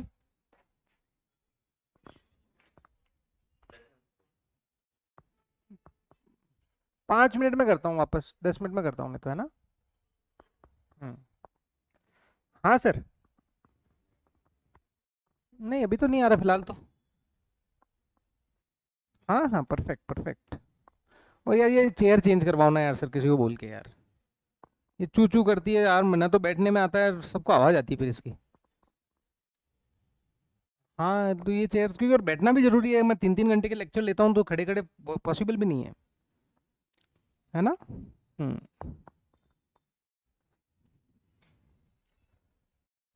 चलो जी, ठीक है, एक मिनट। तो वो दोनों को ही मिल जाएगा वो benefit, operator as well as जो ओनर है, ठीक है। हाँ मिल जाएगा मिल जाएगा। चलो जी, अब देखो कि अगर आप ये 35 AD का बेनिफिट लेते हो तो आप एक चीज ध्यान रखना, आप 80 ISA 80 RRB मतलब इनकम बेस्ड डिडक्शन नहीं ले सकते। हो सकता है ना आपकी, आपको अपन जब मैं 80 ISA 80 RRB जब आप उसमें भी इनकम बेस्ड डिडक्शन मिलती है, तो अगर आप 35 AD में बेनिफिट ले रहे हो तो आपको 80 ISA 80 RRB और 10 AA का बेनिफिट नहीं मिलेगा। राइट। जब मैं आपको 10AA कराऊंगा ना SEZ वाला, तब वहां पर भी यही चीज देखेंगे कि आप या तो 10AA में बेनिफिट ले लो या ATIA से ATRRB में बेनिफिट ले लो। मतलब आप सब जगह बेनिफिट नहीं ले सकते, सब जगह बेनिफिट नहीं ले सकते कि भाई मैं तो ATIA से ATRRB का इनकम बेस्ड डिडक्शन भी ले लूं, इधर 10AA का बेनिफिट भी ले लो और 35AD का भी ले लूं। ऐसा नहीं हो सकता, आपको किसी एक के अंदर बेनिफिट लेना पड़ेगा। ठीक है। अगर कोई भी लॉस है स्पेसिफाइड बिजनेस का तो यस आप उसे कैरी फॉरवर्ड कर सकते हो, राइट। कोई भी लॉस है, yes, loss of the specified business can be set off with only the income of specified business। ये कहता है कि अगर स्पेसिफाइड बिजनेस का लॉस हुआ है तो आप उसे कैरी फॉरवर्ड कर दो, लेकिन जब आप उसे कैरी फॉरवर्ड करोगे तो वो जो लॉस है सिर्फ और सिर्फ स्पेसिफाइड बिजनेस की इनकम से ही सेट ऑफ होगा और कोई इनकम से सेट ऑफ नहीं हो सकता। तो ये चीज मैं जब कैरी फॉरवर्ड बताऊंगा तो वहां पर और क्लियर करा दूंगा, राइट। और ये अनलिमिटेड टाइम तक कैरी फॉरवर्ड किया जा सकता है, अनलिमिटेड टाइम तक आप उसे कैरी फॉरवर्ड कर सकते हो, कोई लिमिट नहीं है। जनरली मैं आपको बताऊंगा कि 8 साल 4 साल की लिमिट होती है, बट स्पेसिफाइड केस बिजनेस के केस में अगर लॉस है तो अनलिमिटेड टाइम तक आप कैरी फॉरवर्ड करके उसे सेट ऑफ कर सकते हो, कोई रेस्ट्रिक्शन नहीं है। तो ये 2 पॉइंट आपके कंप्लीट। अब जो पॉइंट है आराम से समझना, कोई खास बात नहीं है, ठीक है। ये बोलता है कि सर 8 साल तक अगर आपने स्पेसिफाइड बिजनेस में कोई एसेट्स ली है, 8 साल तक आप उसे क्या नहीं कर सकते, सेल नहीं कर सकते, या नॉन स्पेसिफाइड बिजनेस में ट्रांसफर नहीं कर सकते। 8 साल तक वो स्पेसिफाइड बिजनेस में ही यूज आनी चाहिए। मैं बताता हूं, अभी एक बार पढ़ लेते हैं, देन मैं इसका लॉजिक बताऊंगा आपको ताकि आपको पूरी चीजें क्लियर हो जाएगी। Condition of retention of the assets for 8 year, assets should be exclusively used for the specified business for minimum 8 year। Minimum 8 साल के लिए जिस ईयर में आपने एक्वायर किया है, जिस ईयर में आपने एक्वायर किया है वहां से, उस ईयर से 8 साल तक आपके पास स्पेसिफाइड बिजनेस में वो यूज आनी चाहिए। अगर आपने उसे 8 साल तक स्पेसिफाइड बिजनेस में यूज नहीं किया तो जो बेनिफिट आपको मिल चुका है वो बेनिफिट आपका विड्रॉल कर लिया जाएगा। देखो समझो इस चीज को, ये बोल क्या रहे। अब देखो भाई, भरत भाई को देखो, भरत भाई थोड़े डेढ़ होशियार है। भरत भाई का क्या है, एक बिजनेस है, प्रोडक्शन एंड मैन्युफैक्चरिंग का बिजनेस है, ठीक है। ये स्पेसिफाइड बिजनेस नहीं है, नॉट ए स्पेसिफाइड बिजनेस, ठीक है, नॉट ए स्पेसिफाइड बिजनेस। अब भरत भाई बोलते हैं यार अगर मैं यहां पे कोई मशीन खरीदूंगा, यहां पे कोई मशीन खरीदूंगा तो मेरे को तो सिर्फ और सिर्फ डेप्रिसिएशन का बेनिफिट मिलेगा, मान लो 15% के हिसाब से, मेरे को तो पूरा 100% बेनिफिट लेना है। तो अपन क्या करें, भरत भाई का एक स्पेसिफाइड बिजनेस भी है, let's assume cold storage, let's assume cold storage का बिजनेस है। तो भरत भाई क्या करते हैं, मशीन कहां खरीदते हैं, इस कोल्ड स्टोरेज बिजनेस से खरीदते हैं। मशीन कहां खरीदते हैं, कोल्ड स्टोरेज बिजनेस से। मान लो 100 लाख की उन्होंने मशीन खरीदी, मतलब 1 करोड़ की मशीन खरीदी, और यहां पर P&L में 100% अलाउड हो जाएगा या नहीं होगा, मुझे तो पहले ये बताओ। पहले ये बताओ कि भरत भाई ने कोल्ड स्टोरेज के अंदर मशीनरी खरीदी 1 करोड़ रुपए की, क्या उनको 35AD का डिडक्शन मिल जाएगा या नहीं मिलेगा। और ये कोल्ड स्टोरेज इनका जो सेटअप हुआ है वो हुआ है 1/10/2020 में। बताओ क्या इनको 35AD का बेनिफिट मिल जाएगा क्या भरत भाई को इस मशीनरी पर, और मशीनरी है, न्यू मशीनरी है, वो कोई लफड़ा नहीं है, right, cold storage plant business है, तो क्या 35AD का बेनिफिट मिल जाएगा क्या भरत भाई को, क्या लगता है आपको, बेनिफिट मिलेगा या नहीं मिलेगा, मिल जाएगा ना, यस मिल जाएगा। तो भरत भाई ने क्या कर लिया, ये मशीन यहां पर खरीद के बेनिफिट ले लिया, मिल जाएगा सर, बिल्कुल 35AD का बेनिफिट मिल जाएगा, 35AD, और P&L के अंदर 100 लाख रुपीस दिखा के उन्होंने 100% डिडक्शन ले ली। अब आपको पता है भरत भाई जुगाड़ू है, भरत भाई ने क्या किया, 2 साल बाद इस मशीन को इधर ले लिया, यूज करना शुरू कर दिया, या इमीडिएटली 1 साल के अंदर इसे यूज करना इधर शुरू कर दिया। भाई साहब तुमको बेनिफिट इसलिए दिया गया था कि तुम इसे कोल्ड स्टोरेज के लिए परचेस कर रहे हो, राइट, और तुम तो ऐसे जुगाड़ करोगे, तुम तो ऐसे जुगाड़ करोगे, 2 साल के बाद में तुम मशीन को इधर लेके आ गए, 2 साल के बाद तुमने स्पेसिफाइड बिजनेस से नॉन स्पेसिफाइड बिजनेस में ट्रांसफर कर दी उस एसेट्स को, ठीक है ना, मशीन खरीदी यहां पर, बेनिफिट ले लिया यहां पर, यूज कर रहे हो तुम यहां पर, वाह यार 1.5 शेयर दिखा रहे हो ज्यादा ही, तो डिपार्टमेंट ने यहां पर एक्शन लिया कि 8 साल तक आप उसे शिफ्ट नहीं कर सकते, ना तो आप उसे आप 8 साल तक आपको स्पेसिफाइड बिजनेस में यूज करना पड़ेगा, आप उसे नॉन स्पेसिफाइड बिजनेस में शिफ्ट नहीं कर सकते। ठीक है, अगर आप उसे नॉन स्पेसिफाइड बिजनेस में शिफ्ट कर देते हो तो जो बेनिफिट आपको मिला है, कितना बेनिफिट मिला है, 100 lakhs का। एक मिनट, हाँ स्टूडेंट का कॉल, एक हाँ करने का, हाँ करने का, क्या हाल है? बढ़िया बढ़िया एकदम। कैसे चल रहा है आपका? तो मैं एक सेशन कंप्लीट करके करूं आप सबसे कनेक्ट? कितनी बजे फ्री हो जाओगे आप सब? और मैं, अच्छा चलो मैं इनको ब्रेक देता हूँ, 5 मिनट दो, मैं इनको ब्रेक दे देता हूँ और फिर करते हैं अपन कनेक्ट, है ना? 5 मिनट में वापस कॉल कर लो मुझे। हेलो, हाँ एक्चुअली मैंने उनको पढ़ाया था तो उनका कॉल आया है, सभी बच्चे भी कनेक्ट करेंगे वापस, तो मैंने कहा 5 मिनट इनसे कनेक्ट करते हैं। हाँ जी, अपन कहाँ थे? आई होप आप मुझे सुन पा रहे हो ना? अभी मैं 5 मिनट का ब्रेक दूंगा ताकि मैं उनसे कनेक्ट कर लूं एक बार। हाँ, 8 साल के लिए आपको किसे एक्सक्लूसिवली स्पेसिफाइड बिजनेस में यूज करना पड़ेगा। जिस ईयर में खरीदा है उस ईयर के एंड से 8 साल तक आपको इसे स्पेसिफाइड बिजनेस में यूज करना पड़ेगा। अगर आपने उसे स्पेसिफाइड बिजनेस में यूज नहीं किया, आपने किसी दूसरे बिजनेस में दे दिया, मान लो आपने क्या किया, आपने या तो सेल कर दी और या use in non specified business. Sell कर दी तब तो कोई टेंशन ही नहीं है, सेक्शन 35 अपन ने देखा ही था सेक्शन 28 के अंदर कि 35 एडी की एसेट्स अगर आप बेच देते हो तो जो भी पैसा मिलेगा वो 28 में टैक्सेबल हो जाएगा, वो तो बहुत इजी है। लेकिन अगर आप यूज करते हो नॉन स्पेसिफाइड बिजनेस में तो क्या होगा, तो इन्होंने बोला है कि जो डिडक्शन आपको मिली है 100 lakhs की, जो डिडक्शन आपको मिली है वो क्या हो जाएगी, आपकी कैंसिल हो जाएगी, उसे हम टैक्सेबल कर देंगे, उसे हम टैक्सेबल कर देंगे। लेकिन अब सुनना 2 साल के बाद उन्होंने नॉन स्पेसिफाइड बिजनेस में लिया है, 2 साल के बाद। आप सर मेरा पूरा 100 lakhs टैक्सेबल कर दोगे? हाँ भैया, हम आपका पूरा 100 लाख में टैक्सेबल कर देंगे। अज्यूम कि आपने इसे स्पेसिफाइड बिजनेस में यूज नहीं किया है, यहां तक तो बहुत इजी है। इन्होंने क्या बोला, सर अगर मुझे आप 100 lakhs टैक्सेबल करोगे तो सर मेरा 2 साल का बेनिफिट तो दे दो डेप्रिसिएशन का, 2 साल का बेनिफिट तो दे दो डेप्रिसिएशन का। अगर आप मुझे स्पेसिफाइड का बेनिफिट नहीं दे रहे हो तो डेप्रिसिएशन का बेनिफिट तो मिलता ना उस पे। तो यहां पर आप क्या करोगे, अपना 2 साल का डेप्रिसिएशन लेस कर दोगे, उसके बाद जो अमाउंट होगी that will be your business income, that will be your business income. समझ आ रहा है क्या? यस, बस ये चीजें आपको यहां पर ध्यान रखनी है, ठीक है? ये देखो actual cost of the block, नहीं ये रहा, सॉरी ये रहा, मिनिमम 8 साल के लिए आपको यूज करना है। अगर नहीं तो होगा क्या, अमाउंट ऑफ डिडक्शन जो आपको 100 lakhs है वो, और अलावेबल डेप्रिसिएशन। अगर आपको 35 AD का बेनिफिट नहीं मिलता तो डेप्रिसिएशन तो मिलता ना, तो 100 का पहले साल का कितना हो जाता, 15% के हिसाब से 15 हो जाता, फिर 85 का 15% कितना हो जाता, तो 15 प्लस मान लो ये 13 समथिंग कुछ होता, 13 जो भी मुझे आइडिया नहीं है, तो ये आपको बेनिफिट लगभग मिल जाता।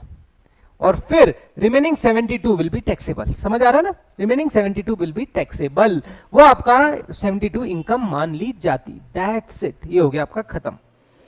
और this provision will not be applicable, ये अबाउ प्रोविजन जो भी मैंने बताया ये सिक इंडस्ट्रियल के केस में अवेलेबल नहीं होगा। मतलब उन पे सिक, अगर कोई सिक इंडस्ट्रियल कंपनी है तो टैक्सेबल नहीं करेंगे, बाकी तो टैक्सेबल कर देंगे। दैट्स इट,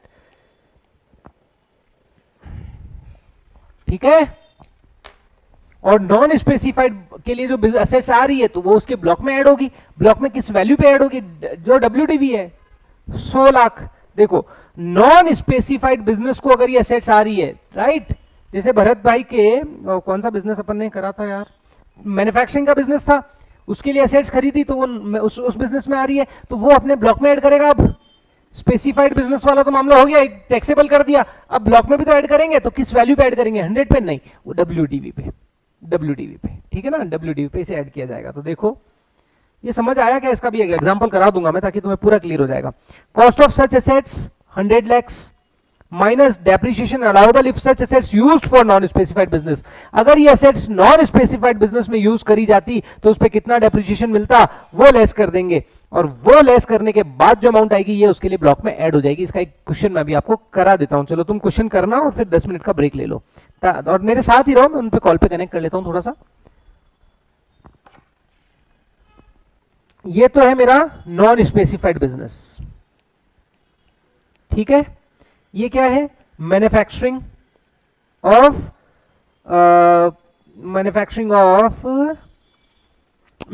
बिजनेस है। चलो मैन्युफैक्चरिंग बिजनेस है, सिंपल, ज्यादा कुछ नहीं लिख रहा हूं, मैन्युफैक्चरिंग बिजनेस है। और ये मेरा वो कोल्ड स्टोरेज वाला है। सेम क्वेश्चन है, मैं थोड़ा सा आपको समझे ढंग से दे देता हूं। स्पेसिफाइड बिजनेस है ये मेरा, यहां पे मैंने 100 करोड़, वापस आ गया उनका फोन तो 100 करोड़, हाँ करने का, बस 5 मिनट दो, मैं कर रहा हूं 5 मिनट। हाँ हाँ हाँ, मैं व्हाट्सएप पे करता हूं आप सभी को। 100 करोड़, ठीक है। अब 2 साल 3 साल के बाद ये अपन ने खरीदी थी, मान लो 2000, ये जो असेट्स है स्पेसिफाइड असेट्स में, मान लो अपन ने खरीदी थी 2019 के अंदर, 19-20 में, है ना, ये अपन ने खरीदी थी। और ये खरीदी थी मान लो अपन ने 1 अप्रैल 2019 में खरीदी थी। और अपन ने क्या करी, transfer to non specified business in 2023-24। चलो जी, तो अब तुम्हें क्या करना है, तुम्हें यह बताना है कि इधर पहला तो स्पेसिफाइड बिजनेस में इनकम कितनी मानी जाएगी, और नॉन स्पेसिफाइड बिजनेस में जब ये एसेट्स ट्रांसफर हुई है तो उसकी क्या वैल्यू पर ब्लॉक में ऐड होगी। ये दोनों चीजें तुमने कर ली ना भाई, पूरा क्लिनिक ऑल क्लियर हो जाएगा। और इसके बाद तुम इसे क्वेश्चन को करो, और फिर तुम्हें मैं देता हूं, टाइम क्या हो गया है, तुम्हें थोड़ा सा ब्रेक दे दूं ताकि मैं उनसे सभी से कनेक्ट कर लूंगा। 15 मिनट का ब्रेक ले लो, 11:25 पे अपन मिलते हैं। 15 मिनट में उनसे कनेक्ट कर लेता हूँ। यू कैन बी, मैं यहीं बैठा हूँ, आप बस म्यूट कर देता हूँ ये, ठीक है। So yes, you can start your question. कोई क्वेरी आए तो आप मुझे पूछ लेना, मैं बता दूंगा, ऐसा कोई इश्यू नहीं है, ठीक है। कोई क्वेरी आए तो पूछ लेना।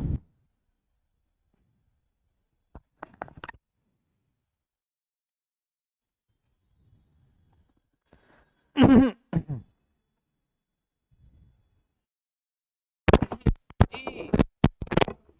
क्या हुआ, क्या आंसर आया? हेलो हेलो, हाँ जी आवाज आ रही है मेरी? हाँ जी, अब बताओ क्या आंसर आया। This is the game, please confirm. 23-24 में, हाँ जी बोलो भाई।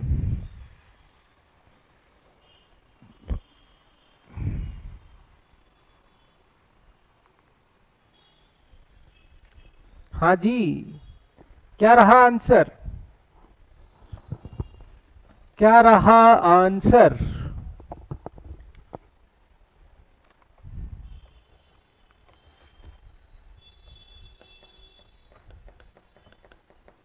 टैक्सेबल आ रहा है, ओके।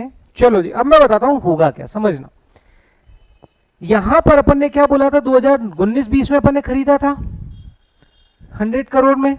आपको 8 साल तक, मतलब 20-21, 21-22, 22-23, 23-24, 24-25, 25-26, 26-27, 27-28, 1 2 3 4 5 6 7 8, 27-28 के पहले आप उस एसेट्स को किसी दूसरे बिजनेस में ट्रांसफर नहीं कर सकते हो, मतलब नॉन स्पेसिफाइड बिजनेस में आप उसे ट्रांसफर नहीं कर सकते हो। तो ये 8 साल की लिमिट आपको समझ में आ गई। 8 साल फ्रॉम द ईयर, जिस ईयर में आपने एसेट्स परचेज करी है, उस साल, उस ईयर से 8 साल तक आप उसे किसी दूसरे बिजनेस में ट्रांसफर नहीं कर सकते। अब आपने यहां पर क्या किया, आपने यहां पर क्या किया, आपने यहां पर क्या किया, देखो आपने तो सर 23-24 में ट्रांसफर कर दिया, आपने कॉन्ट्रावेंशन कर दिया। एक तरफ आपने 100 करोड़ का बेनिफिट लिया और दूसरा उसे स्पेसिफाइड से नॉन स्पेसिफाइड में डाल दिया। गलत बात है सर, जो बेनिफिट मिला था वो आपका टैक्सेबल हो जाएगा, लेकिन सर हम आपको यहां डेप्रिसिएशन का तो बेनिफिट दे देंगे। तो अगर कोल्ड स्टोरेज में आपको 100 रिडक्शन ना मिली होती तो उस पर 15% के वाला बेनिफिट तो मिला होता ना, हाँ मिला होता। तो डेप्रिसिएशन फॉर 19-20, मुझे अमाउंट बताते जाना, ठीक है। 100 का 15% कितना होता है, 15। तो WDV कितनी आ गई 85। डेप्रिसिएशन फॉर 20-21, 85 का 15% क्या होता है बताना एक बार मुझे, मेरे पास कैलसी नहीं है, बताओगे क्या? इसके बाद जो ट्विस्ट है वो ट्विस्ट बताऊंगा एक, वो ट्विस्ट तुम सबने गलत किया होगा, मैं बता दूंगा।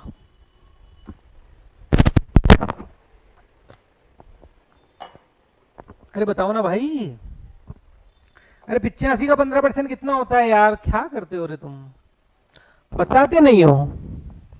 40 करोड़ की थोड़ी है, 100 करोड़ की है, 12.25। अच्छा लेस करके बताओ, लेस करके बताओ कितना आएगा, थोड़ा पूरा प्रॉपर मेरी हेल्प कर दो यहाँ पे। 12.75 लेस करा तो कितना आएगा? अरे कोल्ड स्टोरेज है भाई, मैन्युफैक्चरिंग थोड़ी है जो मिलेगा यहाँ पे, मैन्युफैक्चरिंग थोड़ी है जो एडिशनल डेप्रिसिएशन मिलेगा, this is the cold storage.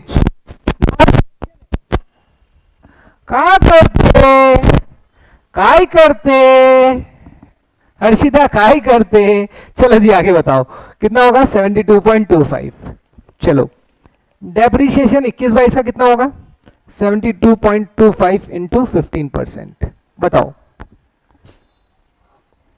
ये हो जाएगा 10.83, और लेस करने के बाद अमाउंट कितनी आ रही है?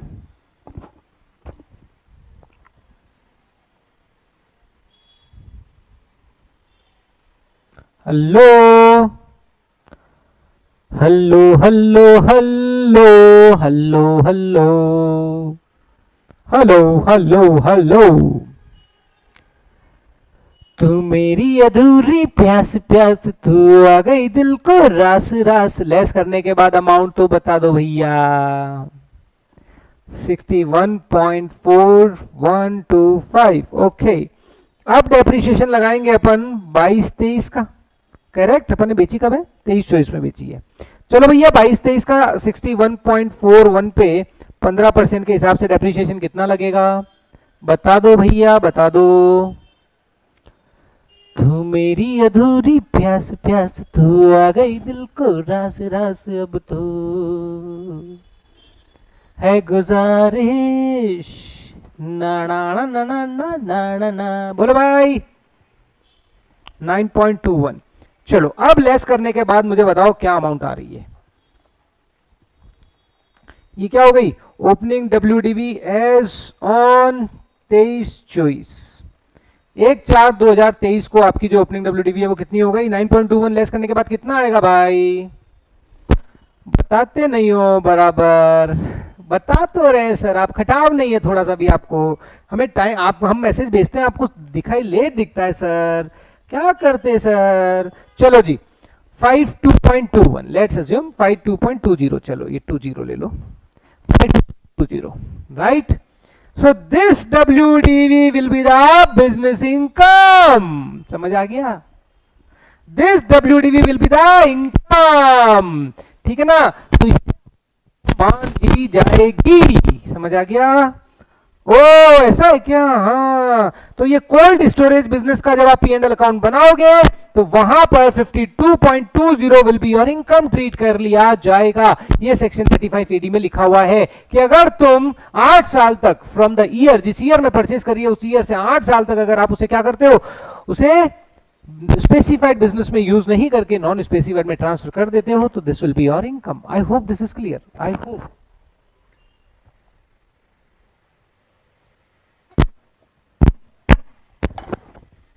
अब ट्विस्ट यहां आएगा, सर नॉन स्पेसिफाइड बिजनेस के अंदर इस एसेट्स को ब्लॉक में ऐड किया जाएगा, तो किस वैल्यू पे ऐड किया जाएगा मुझे बताओ, किस वैल्यू पे ऐड किया जाएगा। 15% के ब्लॉक में ऐड करेंगे ना, मान लो उनका ऑलरेडी ओपनिंग WDV पड़ा है वहां पर 450 लाख का, तो मुझे बताओ अब ये जो एसेट्स स्पेसिफाइड बिजनेस से नॉन स्पेसिफाइड बिजनेस में आ गई है तो उसे किस वैल्यू पर यहां पर ऐड किया जाएगा बताओ।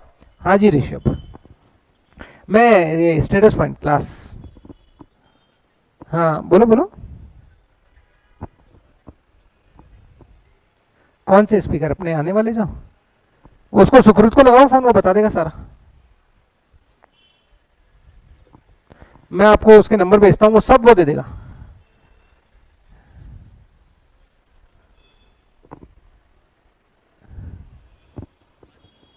कौन सा रिचर्ड वाला, क्या बात? हाँ वो बात हो गई ना, हो गई हो गई हो गई, फाइनल तो नहीं है, वो तो नहीं आएगा, वो नहीं आएगा, वो तो रिचर्ड नहीं आएगा, वो तो सुनील आएगा, है ना? सुनील भी कंफर्म नहीं हो तो इनविटेशन भेजना है अभी, है ना? हम्म। उसको एक बार, सुखरुत के नंबर है आपके पास? नहीं है? चलो एक बार बात कर लो उससे, है ना? उसको बोलो वो इनविटेशन भी भेज दे, सुनील वाला भी, सुनील वाला भी इनविटेशन भेजना है ना, तो उनको बोल लो भरत सर को भेज दे एक बार, और नहीं तो वो खुद ही भेज दे, आशीष सर का आईडी से एक बार खुद ही भेज दे, है ना? हाँ हाँ जी सर, हाँ जी।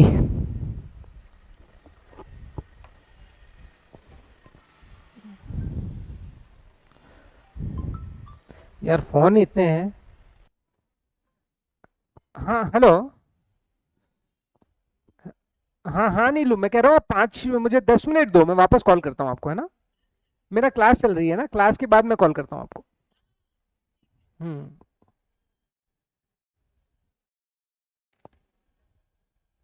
हाँ जी, बताओ क्या होगा, किस वैल्यू पर लेंगे?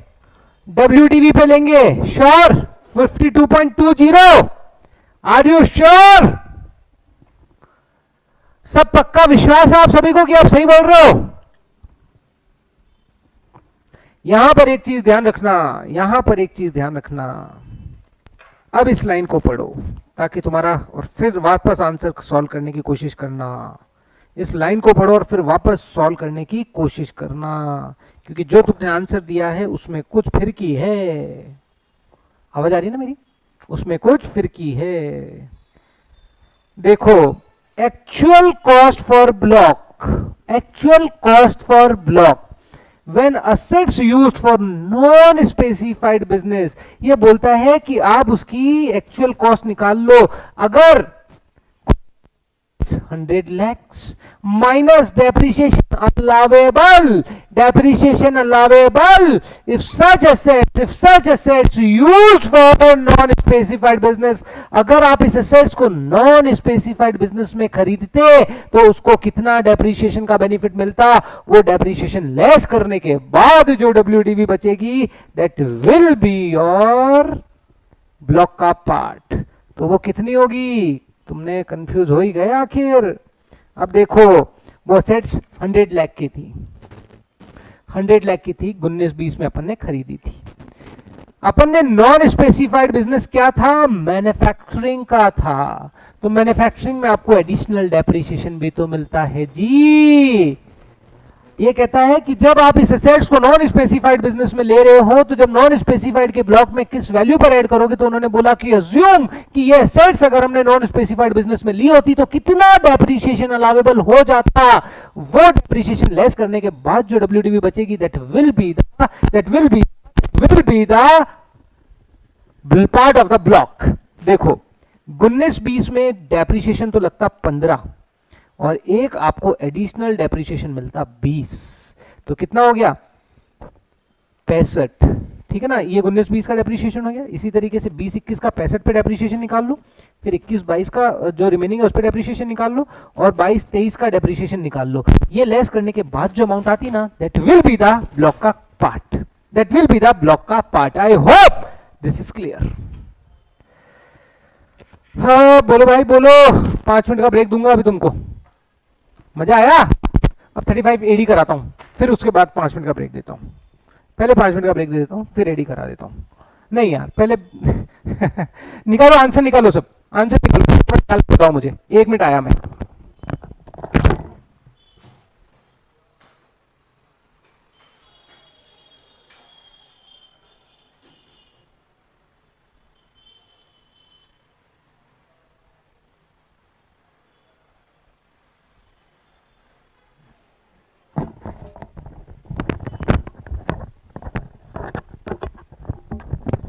चलो जी, बस यही एक पॉइंट था जो तुम्हें ध्यान रखना है, बाकी कुछ खास बात नहीं है।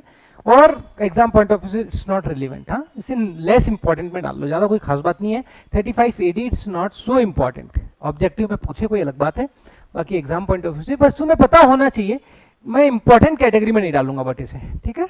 चलो जी, now come on section 35 AD।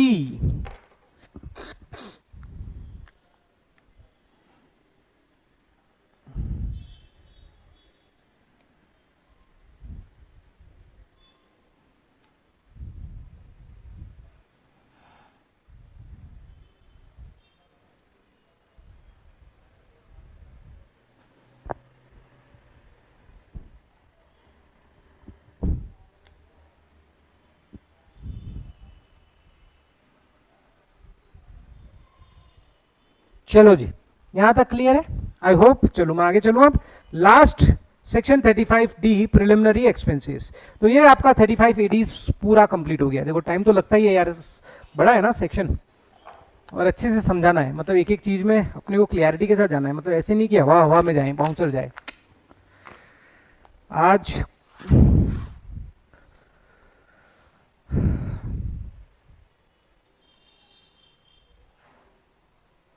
चलो जी, ये हो गया आपका, ठीक है। ये क्या था, ये तो कोई दूसरा है। 35D में लेके चलता हूं आपको। प्रिलिमिनरी एक्सपेंसेस, ठीक है, प्रिलिमिनरी एक्सपेंसेस 35D।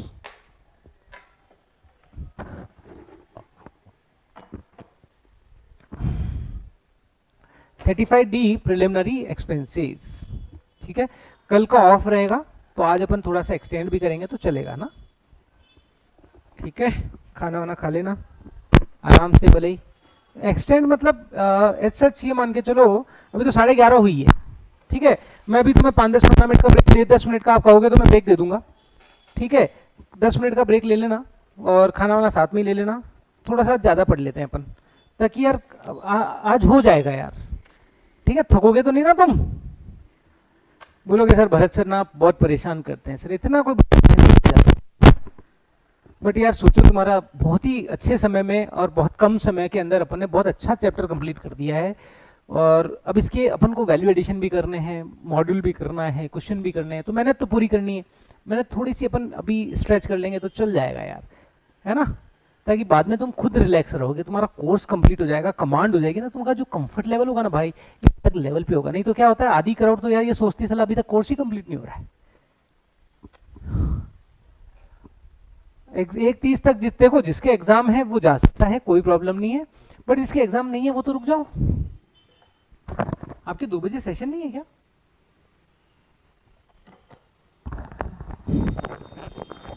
देखो आप रुकोगे, आप फायदा आपको ही है यार इस चीज का, ताकि अपना एक दिन भी मिस ना हो यार। मेरा क्या है कि कल अगर मेरे को वहां जाना नहीं होता, मैं तो तुम्हारा सेशन लेता ही लेता। मेरे को बॉम्बे जाना है तो वो एक मेरे लिए है। हाँ आज मॉड्यूल करेंगे अपन, बस ये हो गया ना, ये तो लास्ट सेशन है, इसमें क्या है, फिर मॉड्यूल शुरू करते हैं, ताकि अपना मॉड्यूल फटाफट अपना कॉन्फिडेंस लेवल आ जाए कि क्या है सर, ठीक है। चलो प्रिलिमिनरी एक्सपेंसेस क्या होता है आपके लिए, देखो लेस इंपॉर्टेंट है सेक्शन 35 AD और 35D, यस इसकी प्रोबेबिलिटी है 35 यस, ठीक है। बट साइंटिफिक रिसर्च और ये जो है ना, ये ऑब्जेक्टिव में आए तो आ सकते हैं, और ये आपके प्रैक्टिकल में भी आ सकता है। मान के चलो इन तीनों का इंपॉर्टेंस ऐसा कोई ज्यादा भी नहीं है, बट यस हमें आना चाहिए, और हमने इतना अच्छा कर लिया है कि हमें आना तो क्या चाहिए, हमें तो आता है, आना चाहिए वाली बात ही नहीं हमारे यहाँ पे, ठीक है, हमें तो आता है। चलो आ जाओ जी, 35D पे आ जाते हैं अपन।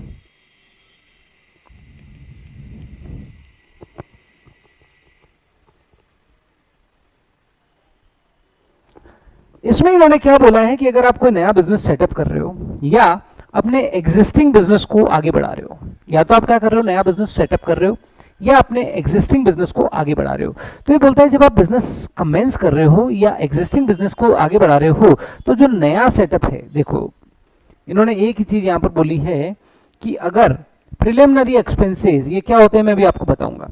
ये कहता है कि अगर आपने खर्चा किया है कमेंसिंग ए न्यू बिजनेस, या तो आप कोई नया बिजनेस स्टार्ट कर रहे हो उसके लिए आपने कोई खर्चा किया है, या extending an existing business, existing business को बड़ा कर रहे हो, मतलब आप क्या कर रहे हो, एक सेटिंग, एक न्यू यूनिट का सेटअप कर रहे हो आफ्टर कमेंसमेंट। ऑलरेडी आपका एक बिजनेस चल रहा है, आप एक नया सेटअप कर रहे हो, right, extending the existing business. तो इस केस में उस एक्सटेंशन से रिलेटेड या न्यू कमेंसमेंट से रिलेटेड अगर कोई खर्चा होता है, कौन सा खर्चा होता है, उन्होंने बोला है सिर्फ प्रिलिमिनरी एक्सपेंसेस। तो ये प्रिलिमिनरी एक्सपेंसेस का आपको खर्चे का बेनिफिट दे दिया जाएगा, आपको डिडक्शन दे दी जाएगी। देखो मैंने अभी आपको क्या बताया था, वापस समझो, इसको मैं मिटाता हूं थोड़ा सा।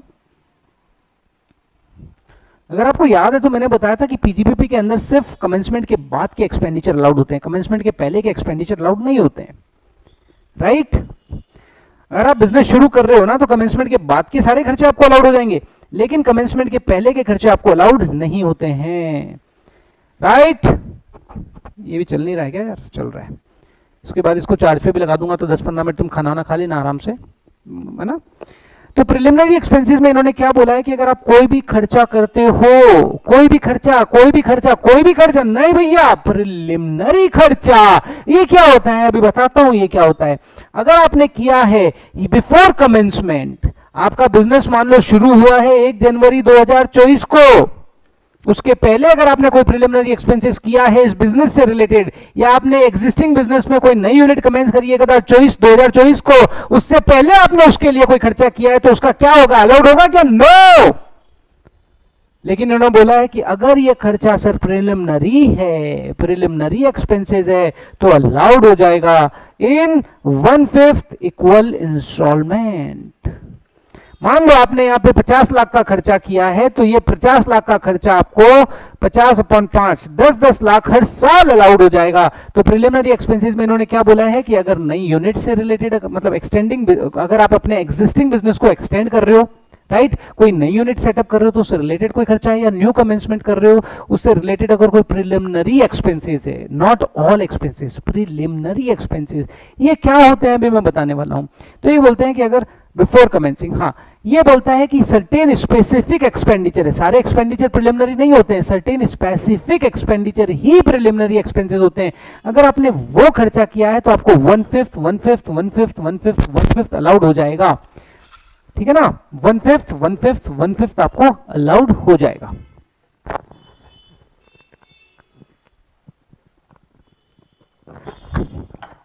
ठीक है, अब यहां पर आपको मैं बताता हूं प्रिलिमिनरी एक्सपेंसेस मतलब क्या, ठीक है। फिर अभी आपको वापस प्रोविजंस पे लेके आऊंगा। ये बोलता है प्रिलिमिनरी एक्सपेंसेस मतलब क्या, जनरल प्रिलिमिनरी एक्सपेंसेस जो एक कंपनी के लिए भी होते हैं और नॉन कंपनी के लिए भी होते हैं। मतलब मान लो मेरी पार्टनरशिप फर्म है तो हो सकता है मेरे लिए भी हो, कंपनी हो तो भी मेरे लिए हो, these are the general expenses. और स्पेसिफिक एक्सपेंसेस जो सिर्फ और सिर्फ जनरली कंपनी के लिए होते हैं। नहीं नहीं नहीं नहीं नहीं नहीं नहीं नहीं नीलाजीत, डेप्रिसिएशन जैसा कोई ट्रीटमेंट नहीं है यहाँ पे, कोई ट्रीटमेंट नहीं है डेप्रिसिएशन जैसा, ठीक है। आप तो पहला समझो कि अब देखो, अगर मान लो मुझे कोई प्रोजेक्ट स्टार्ट करना है, ठीक है, मुझे कोई प्रोजेक्ट स्टार्ट करना है, मान लो मैं बोलता हूँ कि यार मेरे को क्या फैक्ट्री लगानी है, मेरे को जयपुर के अंदर मुझे क्या करना है, एसी बनाने की फैक्ट्री लगानी है, एसी है ना, मतलब एयर कंडीशनर्स बनाने हैं मुझे, उसकी फैक्ट्री लगानी है। तो मैं क्या करूंगा, पहले मैं एक रिपोर्ट बनवाऊंगा, ऐसी थोड़ी लगा दूंगा एसी ले भैया फैक्ट्री लगा, पहले मैं उसकी फिजिबिलिटी चेक करवाऊंगा कि क्या यहाँ पर मैं एसी का प्लांट लगा सकता हूँ, क्या मेरे को कोई चैलेंजेस तो नहीं आने वाले हैं, लोकल लॉस के कोई इश्यूज तो नहीं है, लेबर का कोई इश्यूज तो नहीं है, क्या फिजिबल है या नहीं है, यहाँ से माल सप्लाई करना ईजी रहेगा नहीं रहेगा। So these all are the feasibility study. फिर मैं प्रोजेक्ट रिपोर्ट बनाऊंगा, कितना पैसा लगेगा, क्या मशीनरी आएगी, क्या होगा क्या नहीं होगा, वो सारी चीजें मैं बनाऊंगा। फिर मैं मार्केट सर्वे करवाऊंगा कि भैया देखिए यार ये मैं यहाँ पे एसी प्लांट लगा तो रहा हूं, क्या ये एसी मार्केट में बिकेगा नहीं बिकेगा,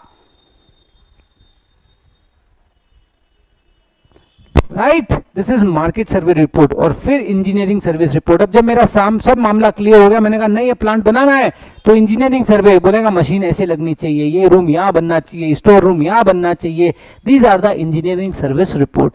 सो ये हो गया preparation of reports, these are the preliminary expenses. आप प्रोजेक्ट शुरू करने के पहले आप अगर ये खर्चे करते हो, रिपोर्टिंग से रिलेटेड फिजिबिलिटी हो गया, आपका प्रोजेक्ट रिपोर्ट हो गया, आपका मार्केट सर्वे हो गया और आपका इंजीनियरिंग सर्विस रिपोर्ट हो गया, राइट।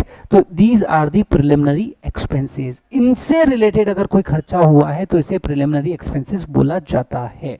दूसरा, legal charges for drafting agreement, जब आपका बिजनेस शुरू हो चुका है तो ड्राफ्टिंग भी तो करवाओगे भाई साहब।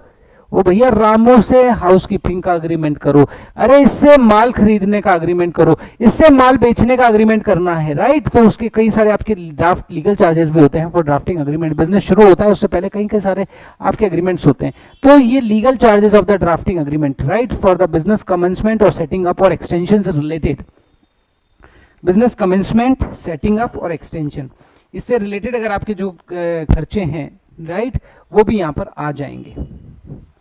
हेलो, ठीक है। So these are the preliminary expenses, these are the preliminary expenses जो कॉर्पोरेट में भी होते हैं और नॉन कॉर्पोरेट में भी होते हैं। फिर आता है स्पेसिफिकली फॉर कंपनी के लिए जो खर्चे होते हैं। देखो एमओए और एओए, ये खर्चा कंपनी के लिए होता है, तो लीगल चार्जेस फॉर एमओए और एओए, कंपनी अगर शुरू होती है तो एमओए एओए बनाना पड़ता है, वो खर्चे आ गए। प्रिंटिंग चार्जेस, फिर आपका एमओए और एओए प्रिंट करवाना पड़ता है तो उसके चार्जेस आ गए। फिर legal fees for registration of the company, registration कराने के लिए लीगल फीस लगती है। आवाज बराबर आ रही है क्या? आवाज में कोई इश्यू तो नहीं है ना? फिर आता है expenses related to issue of shares और डिबेंचर्स, अगर आप मार्केट में शेयर्स डिबेंचर्स इश्यू करते हो तो उससे रिलेटेड कोई खर्चा है क्या? और अदर एक्सपेंसेस, तो these are the preliminary expenses. तो अगर आपने स्पेसिफिकली ये वाले खर्चे किए हैं ना तो इन्हें प्रिलिमिनरी एक्सपेंसेस बोला जाता है, राइट। तो आपने मान लो ये टोटल, इन सब का टोटल, दीज आर द आपका टोटल प्रिलिमिनरी एक्सपेंसेस। अब ये प्रिलिमिनरी एक्सपेंसेस आपको हो जाएगा इन 5 इक्वल इंस्टॉलमेंट, लेकिन यहां पर इन्होंने एक तरीका यहां पर बता दिया है भैया, आपका एक्चुअल प्रिलिमिनरी एक्सपेंसेस और 5% of cost of project whichever is lower, वो लोअर जो अमाउंट होगी वो लेंगे और उसे 1/5 अलाउड करेंगे। मान लो आपका प्रिलिमिनरी एक्सपेंसेस हुआ 50 लाख और कॉस्ट ऑफ प्रोजेक्ट है आपकी मान लो 400 लाख। 400 लाख का 5% कितना होता है? 20 लाख। तो 50 लाख और 20 lakh which ever is lower, तो 20 लाख को 5 इक्वल इंस्टॉलमेंट डिवाइड किया कर दिया जाएगा और हर साल आपको 4-4 लाख रुपए का खर्चे का बेनिफिट मिल जाएगा।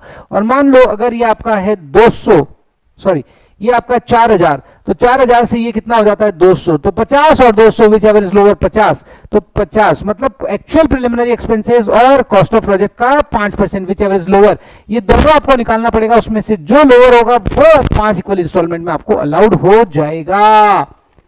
करो एक एग्जांपल, समझाता हूं आपको। एग्जांपल मॉड्यूल में आ जाएगा, वैसे कोई टेंशन है नहीं है, मॉड्यूल में आ जाएगा ऐसे एग्जांपल, फिर भी कर लो। मान लो आपका प्रिलिमिनरी एक्सपेंसेस हुआ है 150 लाख का और आपका कॉस्ट ऑफ प्रोजेक्ट जो है दैट इज 1000 lakhs। बताओ कितना आपको, और ये जो आपका कॉस्ट ऑफ प्रोजेक्ट है, ये preliminary expenses cost of project है फॉर द, तो बताओ प्रीवियस ईयर 23-24 से आपको कितना कितना खर्चा अलाउड होना शुरू हो जाएगा? बताओ।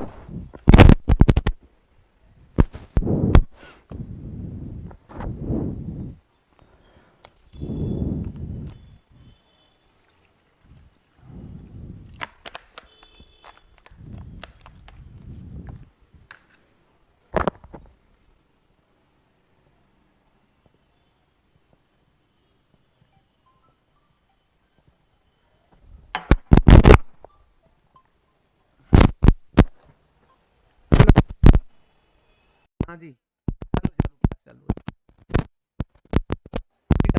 बस 5 मिनट में को ब्रेक दे रहा हूँ, फिर डालता हूँ, तुम्हें कॉल करता हूँ वापस।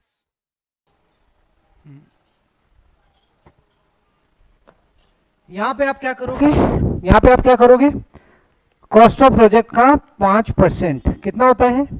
50 और 150 which ever is lower, which ever is lower, तो 50 हर साल आपको 10 लाख रुपए का डिडक्शन मिल जाएगा। ठीक है, समझ आ गया? अब एक चीज ध्यान रखना, अगर मान लो कंपनी है, अगर मान लो कंपनी है तो कंपनी के पास ऑप्शन है, बाकी तो क्या होता है? प्रिलिमिनरी एक्सपेंसेस और cost of project, 5% of cost of project whichever is lower, लेकिन कंपनी के केस में उनको एक बेनिफिट दिया गया है कि कॉस्ट ऑफ प्रोजेक्ट की जगह अगर उनको लगता है कैपिटल एम्प्लॉयड कंसीडर करना है तो वो कैपिटल एम्प्लॉयड भी कंसीडर कर सकते हैं। जैसे मान लो इनकी कॉस्ट ऑफ प्रोजेक्ट है 1000 और कैपिटल एम्प्लॉयड है 1500, तो कंपनी यहां पर ज्यादा बेनिफिट लेने के लिए क्या कर सकती है, कॉस्ट ऑफ प्रोजेक्ट की जगह कैपिटल एम्प्लॉयड को भी कंसीडर कर सकती है।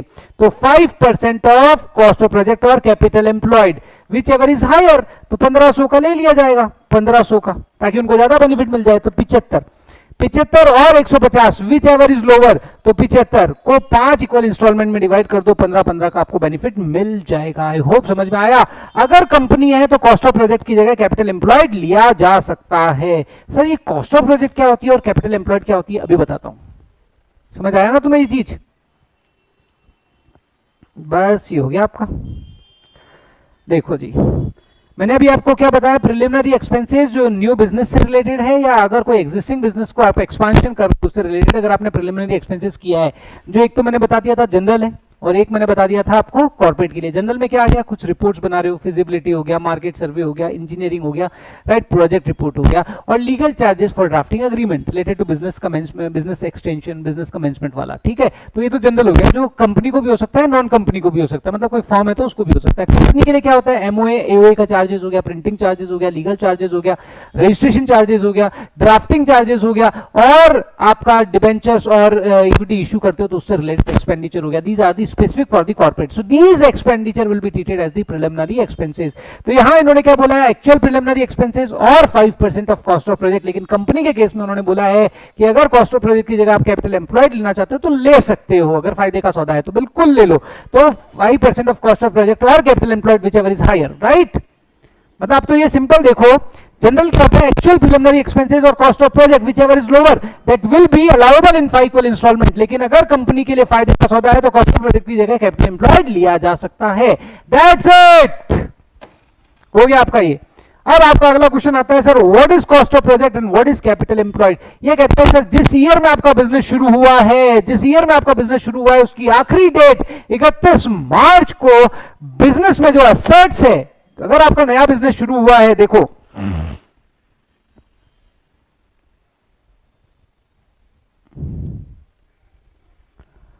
Amount invested in fixed cost, fixed assets है, मतलब ये amount invested in fixed assets as per books on the last day of audited previous year, जब आपका बिजनेस कमेंस हुआ है या एक्सटेंशन हुआ है या न्यू सेटअप हुआ है, तो जिस ईयर में वो हुआ है उस ईयर के अंतिम दिन मतलब 31 मार्च को फिक्स एसेट्स में आपका कितना पैसा इन्वेस्ट हुआ है, that is cost of project.